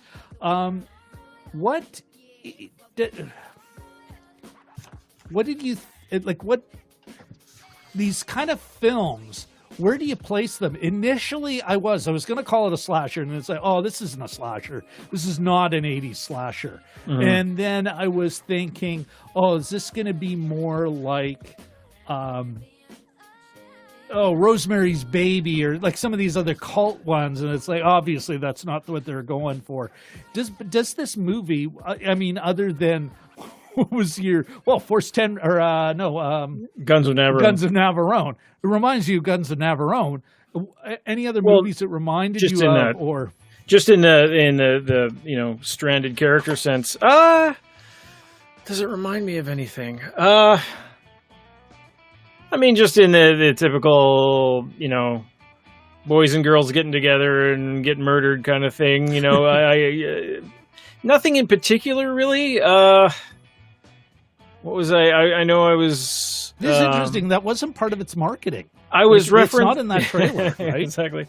I sort of referenced Get Out a little bit earlier in that the sort of the villainess is the sort of the driver. Maybe not behind the scenes, but on screen, she's the main driver of the action, right? And and even Johnny Knoxville, if that wasn't there, we could have had the movie. Like he wasn't a must-have. He's a nice-to-have. I mean, as a character, not just Johnny Knoxville, but I sort of wonder if it's a Weasley point to have had the 18 previous murders. There was this sort of countrywide rampage slowly going on, and to have blamed it on other groups. And she says, that was them, this is our turn. Instead of, and that was sort of a pullback, I thought, from the usual horror thing, where it's just, it's like Jason killing everyone, or, Freddy Krueger killing everyone. It was various groups, almost like cells, right? Maybe not quite, because they did seem to have a leader, but there was various groups across the country doing these crimes and blaming them on Satanists. And I sort of wonder if that seemed to go against the typical horror thing where it's like one bad individual responsible for everything. So that might have been kind of a new point, but well, I think that was part of its subverting the genre. Like, again, a redeeming part of the film. Yeah. One of the things, I wasn't thinking, it's only in the context of our conversation right now. Mm-hmm. This reminds me of Indiana Jones and the Crystal Skull. Terrible movie. Terrible. In what way? I'm curious to know. The beginning where they... and it's actually... No, this is the way you do it. They're putting it in the era of the communist witch hunts. Okay. You can almost hear the Hollywood blacklist being compiled. Mm-hmm. But the whole that his patriotism is being questioned. He has to leave the university. His good friend quit as the dean and all that stuff. And then it really is Russians who are the bad guys here. Mm-hmm. And I get, hey, you have a villain and you have this, and it makes it even harder for Indiana to get the villain because he's already not trusted. But I really did when I think about the film, I think one of the things that could have made it a better movie is, first of all, is being like, no, the real bad guys are the FBI, and they're doing terrible things under cover of hunting Reds. You know, so you could have achieved all that instead of making the Russians the actual villains. Whereas here, they didn't, because that's what. This is the good choice the filmmaker made. He gets us into that 80s context of that satanic, that moral panic, and Jim, you know, then subverts it. He says, yeah, don't worry, I'm not giving you an actual satanic cult. I'm giving you people taking advantage of the moral panic to stoke even more fear, to get more money, etc. Like all these things we know of how the 80s actually played out. And so, yeah, there you go. There's my... I will now compare this nothing film that no one's going to remember except maybe you and I and our several fans because of this time we spent on it, but actually comparing it positively as a, hey, if they only did we Summon the Darkness did, at least that part would have been better in the Crystal Skull. Yeah, Not I didn't expect to be. It wouldn't necessarily fix the movie. Yeah. But. Yeah, there you go. What do you think? You know, I'd have to watch that. I remember virtually nothing. Isn't Cate Blanchett in the Crystal? Yeah, she's the bad guy. I think the only thing I remember about that, and some kind of weird ending. Classically trained fencer. Bad guy. Yeah. Psychic powers. I like the first one. Pardon my poor language. You know, it's always, this is sometimes the case where I essentially, even, you know, Lord of the Rings, well, of course, Jaws, but Raiders of the Lost Ark, even like the first episode of 6 Feet Under, the first episode of Sherlock, the BBC one. Well, it's almost like those are almost always the best ones, and you know, it's sort of the Godfather 2 sucked. So, well, not always. I shouldn't say always, but more often than not, the juice is in the first one. Like what you like about the show, the thing that gets you to pay attention to it. You think of first albums by bands you like. I'm not saying in every case. But I'm saying that a lot of the times you're like, what the hell? I was watching that first Sherlock with Benedict Cumberbatch and Martin Freeman, and it was on Showcase, and during a commercial break, I phoned a friend in Vancouver to make sure he taped it because I thought it was so great. I found the subsequent episodes good, but not as good. That first one was dynamite, though. And my wife and I still talk about it. I think, especially with movies are like a really good meal. The banquet is in the first bite. Yeah. And if you just keep trying to repeat it, like repeat the success, you're chasing, what's the word I'm looking for? You're chasing, it's chasing a high. Yeah. You know, and you could, you know, and you're also trapped by it. Yeah. There are some sequels where they just gave us what was last time but more, and it's like, well, I doubt you would have liked it if they gave you something different, because you've been well, this isn't what I expect. You know, and it's even worse on truly amazing films like the first Matrix. I remember where I saw it. I remember it's like, wow, because I'm now an older, you know, I'm a little older, I'm in my early 30s now, I've seen a number of films, so that big wow is coming less and less often. You know, it's not that, you know, when we were kids, or at least for me, when I was a kid, even if it was a bad film, I still was having a pretty damn good time. Like, the whole experience, right? 33, I think, when that came. When did it come out? 90... Matrix? Yeah, in the 90s, but... I'll look it up right now. You know, so I do 99. Yeah. So I'm 32 years old, and I'm going, and it's like, wow, that's this is something special as a film, like, and not just in its effects, but in the story and how into it I was right up to the end. I'm going, that's cool. Like a really good book where you're kind of, well, I want to stay here. I want to stay in this world. And yeah, so you go to the second one, you want to go back in that world. And so that puts limitations on the filmmaker. They can't surprise you again. Yeah. And those few that do are kind of amazing. I think the first Star Wars trilogy, part of what works about it all is it's set up.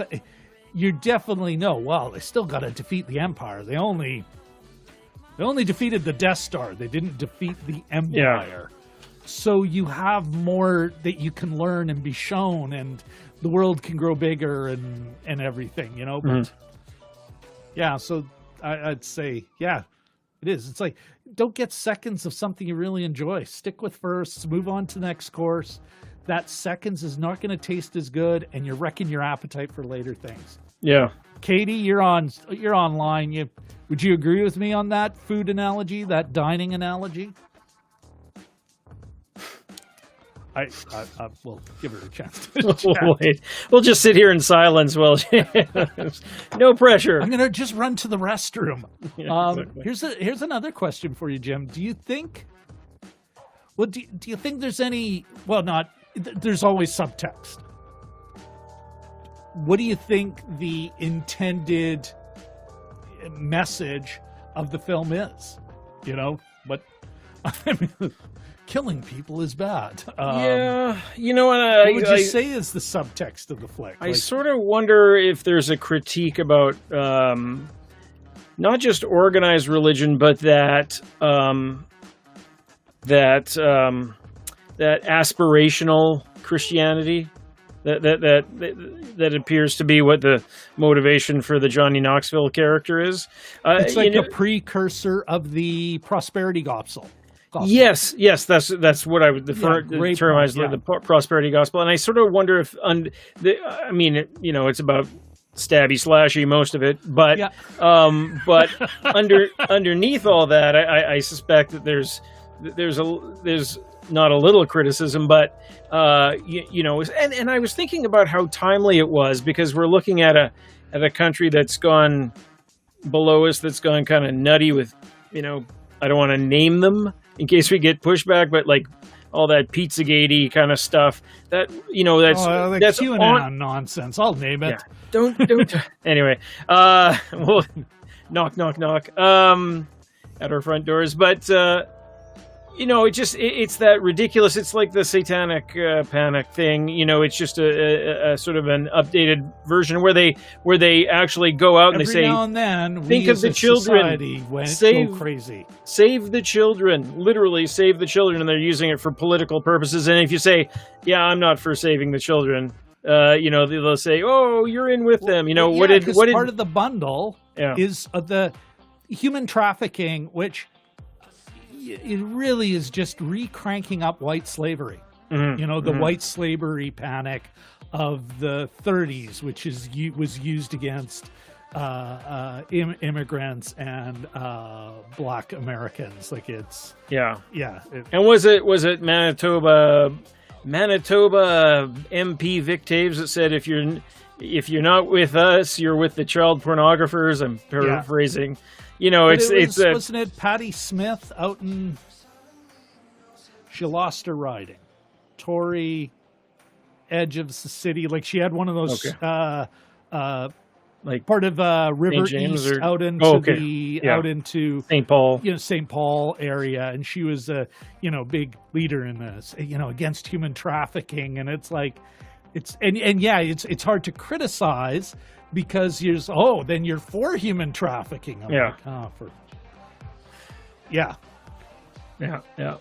But so I suspect that there's, I don't think they were going for the timely thing. I think because it's all, I don't think they could have predicted how loopy things were getting, and it doesn't seem political in that way. to me. But I suspect that it's like a little bit of a slap down to those types and that prosperity gospel. Yeah.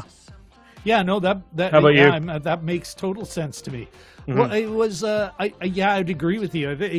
You helped me crystallize my thoughts on it. Like, it was like, yeah, this is, I don't want to say it's anti-religious, but it's certainly something that was going on then that you still see now. Yeah. The Johnny Knoxville being kind of it's interesting if they could have, and this is not a knock on the filmed story, but if they had more time, more budget, more room, how they could have maybe written a really interesting character for him and I do. What's interesting is it seems like they're all doing their best to have a bit of a backstory, like so that they felt real. Yeah. And so.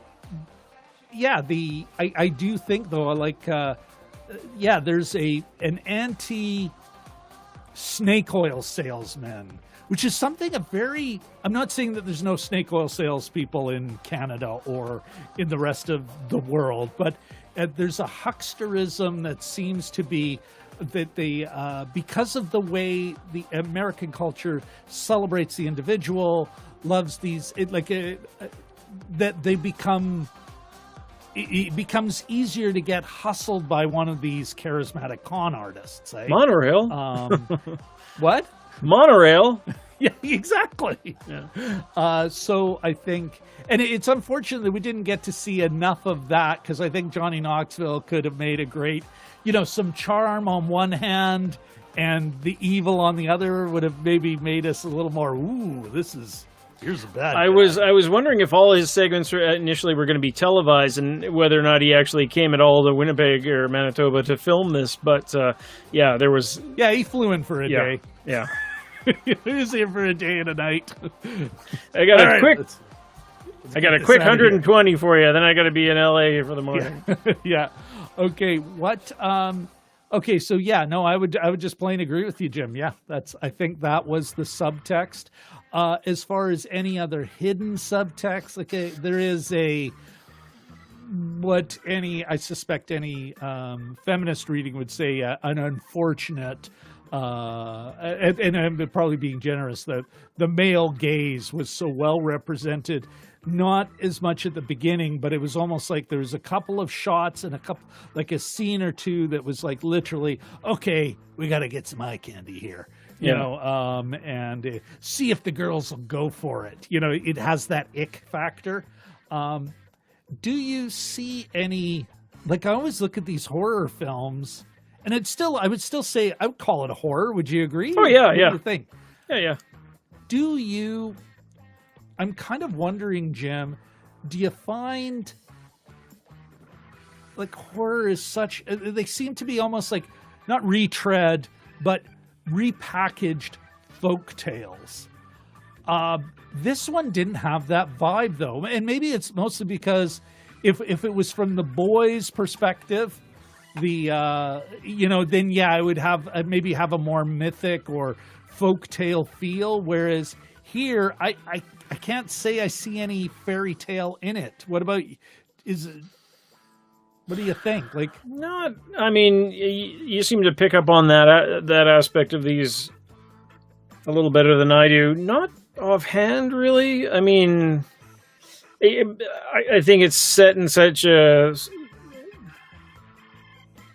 contemporaneous isn't the right word, but it's very contemporary enough. Yeah, it's very time specific, and it basically. It's so busy trying to recreate, a lot of the sort of the, almost like the mating dance that we go through. When you're trying to meet girls, for instance, you're doing things like throwing chocolate milkshakes at their cars, and as a charming introduction. I was just glad that it wasn't technique. I'm just glad it wasn't fecal matter like it was in the zombie movie that we Blood Quantum. Yeah. Blood Quantum. I thought, again?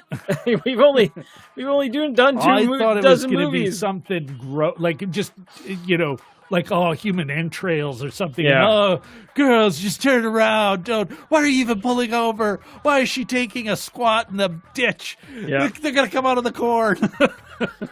Although that was kind of an interesting character development aspect, is that she always has to go to the bathroom. I set it up and then used it too many times. Yes, yeah. I think they so. went there too often. It was kind of like one I thought was like, wow, they really have nothing to do with Beverly in the first half of the movie. So it's like, okay, send her into the shed. Yeah. And just stay there for half an hour. Because the other two don't mention her once after that. No one went, where the hell is Bev? Yeah. Not and once. And she couldn't find anything to knock down the door in a big shed. She picks up the tennis racket. The little... and then gets the outboard motor. Now, did anybody get nailed? Did she nail Val with the outboard motor? Just both in the of arm. them got tagged. Okay. Oh, that's right. Both of them got tagged with it. I'm surprised nobody died that way, but they just seemed to wound each other, and then I think she brought it out for the truck, right? Death later. At the end, yeah. But, But anyway, what do you think then? An outboard motor is like, okay, well, you've set it up, you got to use it. It's Canadian. It's Chekhov's gun right there. It's heavy, awkward, kind of ridiculous. And you got to pull the string to get it going too, and you never saw that. It was almost like it had a press button, and we're assuming that the battery These was women charged. were able to drag those three men into the home up. It looked like they had to go upstairs. Well, they're superhuman. You know what? I'm like kind of that part. Actually, interesting that part. I was like, I didn't even think to question. Was there? So, geez, before I forget, I can't believe I've let you folks off on this so long. What do we got to beg for, Jim? That's right. There we go. It's that time. We need your likes. We need your subscribes. Your And the bell. subscribes. Ding, And ding, ding. don't forget to ring that bell. Well, I think, like, anything else, like, you think we're missing on this? I'm going to check. You know what? I'm going to check my notes quickly, Jim. But sure. Like, I'm kind of surprised at how much I was able to get out of this movie, given, it's a pretty straightforward flick. Like, we're not, other than having kind of an interesting context and an interesting twist, and actually it is kind of saying something. I can't say I was like, wow, it's a good little flick, but that for me, it seems to me that horror, almost like westerns too. I mean, it's such a particular genre that anything that sort of advances a new idea, and I think you said something to the effect like, oh, it's a good little horror flick earlier. And I sort of look at most horror movies like that, like, unless, Get Out was, probably genre changing, things like The Exorcist and stuff as that I referred to. That's an easy one, but it's just the one, comes to mind. Whether or not baby. You want to call Jaws a horror movie, maybe not. That's probably an argument for another time. Rosemary's Baby, yes. But in terms, a lot of the other ones, they're sort of, I think it's almost expected of them to be just like, be a tight little presentation, couple new ideas, couple new deaths. Let's attack somebody with an outboard motor, that kind of thing. It wasn't pushing the gore envelope or the creative death envelope at all. Yeah, you're absolutely right. Turn something on its ear. For slashers. Yeah. Only actually had really one decent jump scare. Even when the cop was shot, like, you knew he was going to get shot. There's a part of me, how the hell did she get the gun? Yeah. And rip off the end of the Matrix. Like, near the end when Trinity shoots the Dodge this, blam. Yeah. You know, here's Katie. Nothing overly unique, indicating it was shot in Manitoba. Absolutely not. They picked the right place to shoot a movie that they did not shoot in Indiana. Although Katie saw Old Dutch chips, I did not spot that. No, probably in the story, I imagine. You know what? And I'm thinking, how did I not see that? Mind you, I've been watching a lot of Corner Gas on Crave, and it's so obviously everywhere. Yeah. That and Hawkins cheesies and all that stuff. Maybe I'm just I'm now used to seeing it in a shot. I did like the detail of, and you're right about the guys being the girls and the girls being the guys in this movie, that they were kind of these three gross, well, not gross, but they were kind of boorish and fueled by largely junk food, and they were kind of obnoxious, and that they were playing the roles that would usually be the guys kind of role, on their way to a concert and talking about sex. Yeah, a couple of allusions to, which I thought was kind of cool, actually. Like, an allusion to Val's, her dad, and kind of sexual abuse there. They all there's a backstory for everyone, but yeah, otherwise, they're like, we're off to party, we're gonna get drunk, trying to get her to drink. Mm-hmm. Probably we're gonna murder these idiots, you should have a couple of cocktails. It makes it a little easier.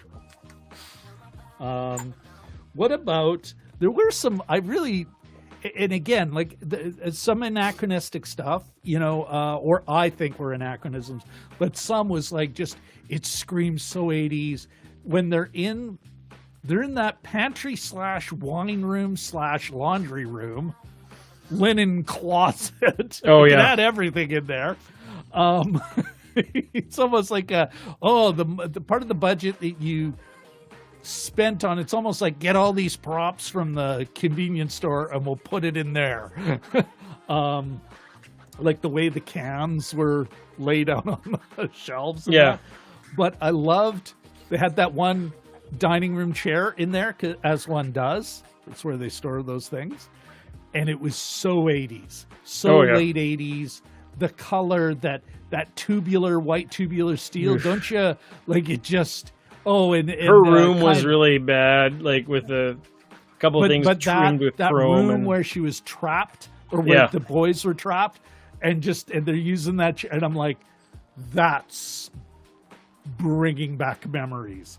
There was a moment where, and do you remember seeing this, and anyone else in the chat, like, chill out? I don't remember that as an 80s thing. Mm. Chill out, man. And never have I ever. It's kind of an interesting way that they incorporated that, but that's. Although, mind you, you know what? It's not. I don't think we're their intended target market. Yeah, that's true. And so you could also be the never have I ever is just. You got to have one of those that seems to be like a must-have. Is one of those, mating games. Yeah. Youth mating games. That chair though, heaven is a place on earth, is still, it's like, that's goddamn brilliant. If only they're slapping it into an 8-track. Yes. Yeah. I don't know though. Like, otherwise, like, I think we covered it. I you know what? Before we get into final thoughts, folks, I think maybe it's time to talk about the next film. For those of you who don't know, or are watching this later when the world is changed in some way, we are coming up to the American presidential election 2020. It's only a few weeks away, so the next three, the next Monday, and then we move to Sunday for several weeks. But we're going to be doing the next 3 shows. They're going to be political movies. That, sticking within our rules, 2 we haven't seen before, and then we're going to take a look at how another one we have seen before years ago holds up. So, Jim, with that note, do you want to let us all know what the next movie is? Yes, we will be, next week we'll be watching Game Change, which is a telling of the 2008 election back when this lady was making all kinds of headlines. So I think we've if Katie's still in the chat, like we can shout her out in the here I'll just kidding. We can shout her out. She made a great analogy when we were talking about did the Rob Ford movie, and how Sarah Palin was like one part of like a virus. Well, they talked about her on 60 Minutes last night, and they were talking to the Lincoln Project guys, who essentially like are Steve Schmidt.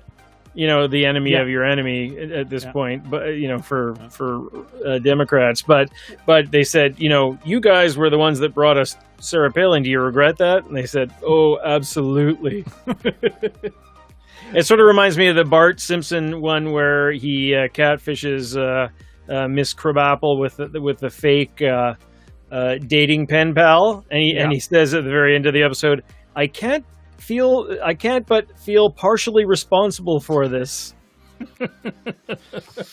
Well, that's I mean, and you know what, I think that is going to be part of for you folks, like it's going to be part of what's going to be interesting and fun still, maybe some dark humor, but will be fascinating about looking at these political films. I think we've chosen a few that kind of speak to other times, but also to our time, in the stuff that they're looking at and the time frame they're looking at. It's and it'll give us an opportunity, without getting too wound up in it, to talk about how context, like what we're going through right now, is a reaction to something that happened 10 years ago, which is a reaction to and. So I'm really looking forward to it. So on that, also one more thing, folks. So that's next week, next Monday, the 19th. The 19th. Thank you very much, Jim. Monday, October 19th at 9:30. Just to give you a little teaser, once we get past the American election, we might start coming in a little earlier, changing up our programming a little. Jim and I are working on something interesting that I'm sure you'll enjoy. I'll say one more plug for the last for my most recent Film Friday 5-ish, which apparently I'm trying to get out once a week. It's been once every 2 weeks. And I get it out at about 2:00 in the morning Saturday. I have been, again, as part of taking it, shamelessly exploiting the American election. This week I looked at how I think Captain America would vote based on the recent films. Next week, I'm not sure who I'm going to take a look at. I was thinking about Batman. Think that might be too easy. Wonder Woman, that would be interesting. But love to hear from you guys, either in the chat or in the description, like in the comments after the show, who you think I should take a look at. Who, their political preferences. Jim, you have any suggestions on who I can? I was thinking about this the other day. Yeah, I'll get back. You know what? I was thinking about this, and I came up with somebody, and now it's totally, and it wasn't Batman. It was somebody else. Anyway, I'll come up with something. Ronan. Yeah, or it was a whole different thing. It wasn't Marvel. It was something like Simpsons characters, or oh, okay, yeah, like a different. Go ahead. No, I think it was earlier today. I was thinking Sesame Street the characters. The Oscars choice will surprise you, but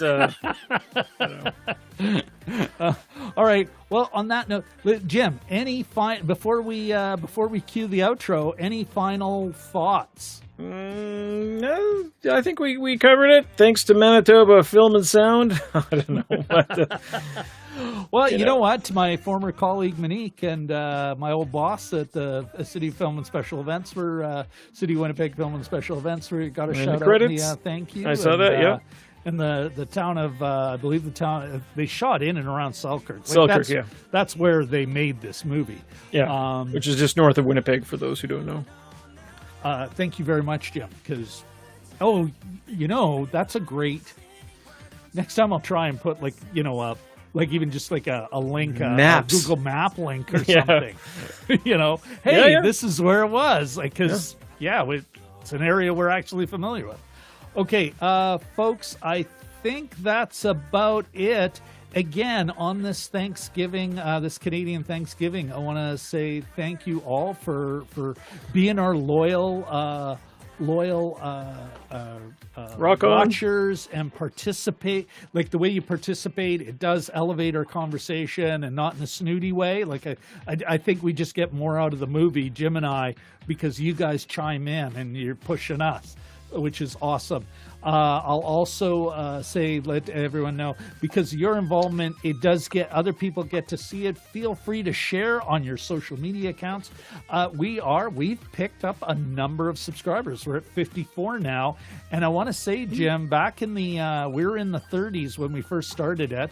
I mean, we're not breaking out anytime soon, but we are regularly picking stuff up, and that's kind of exciting. And that's we're learning and we keep getting better, and I just think it's awesome. And so I don't know, I think that's about it. Do we wave goodbye and wave goodbye, and let's cue that outro.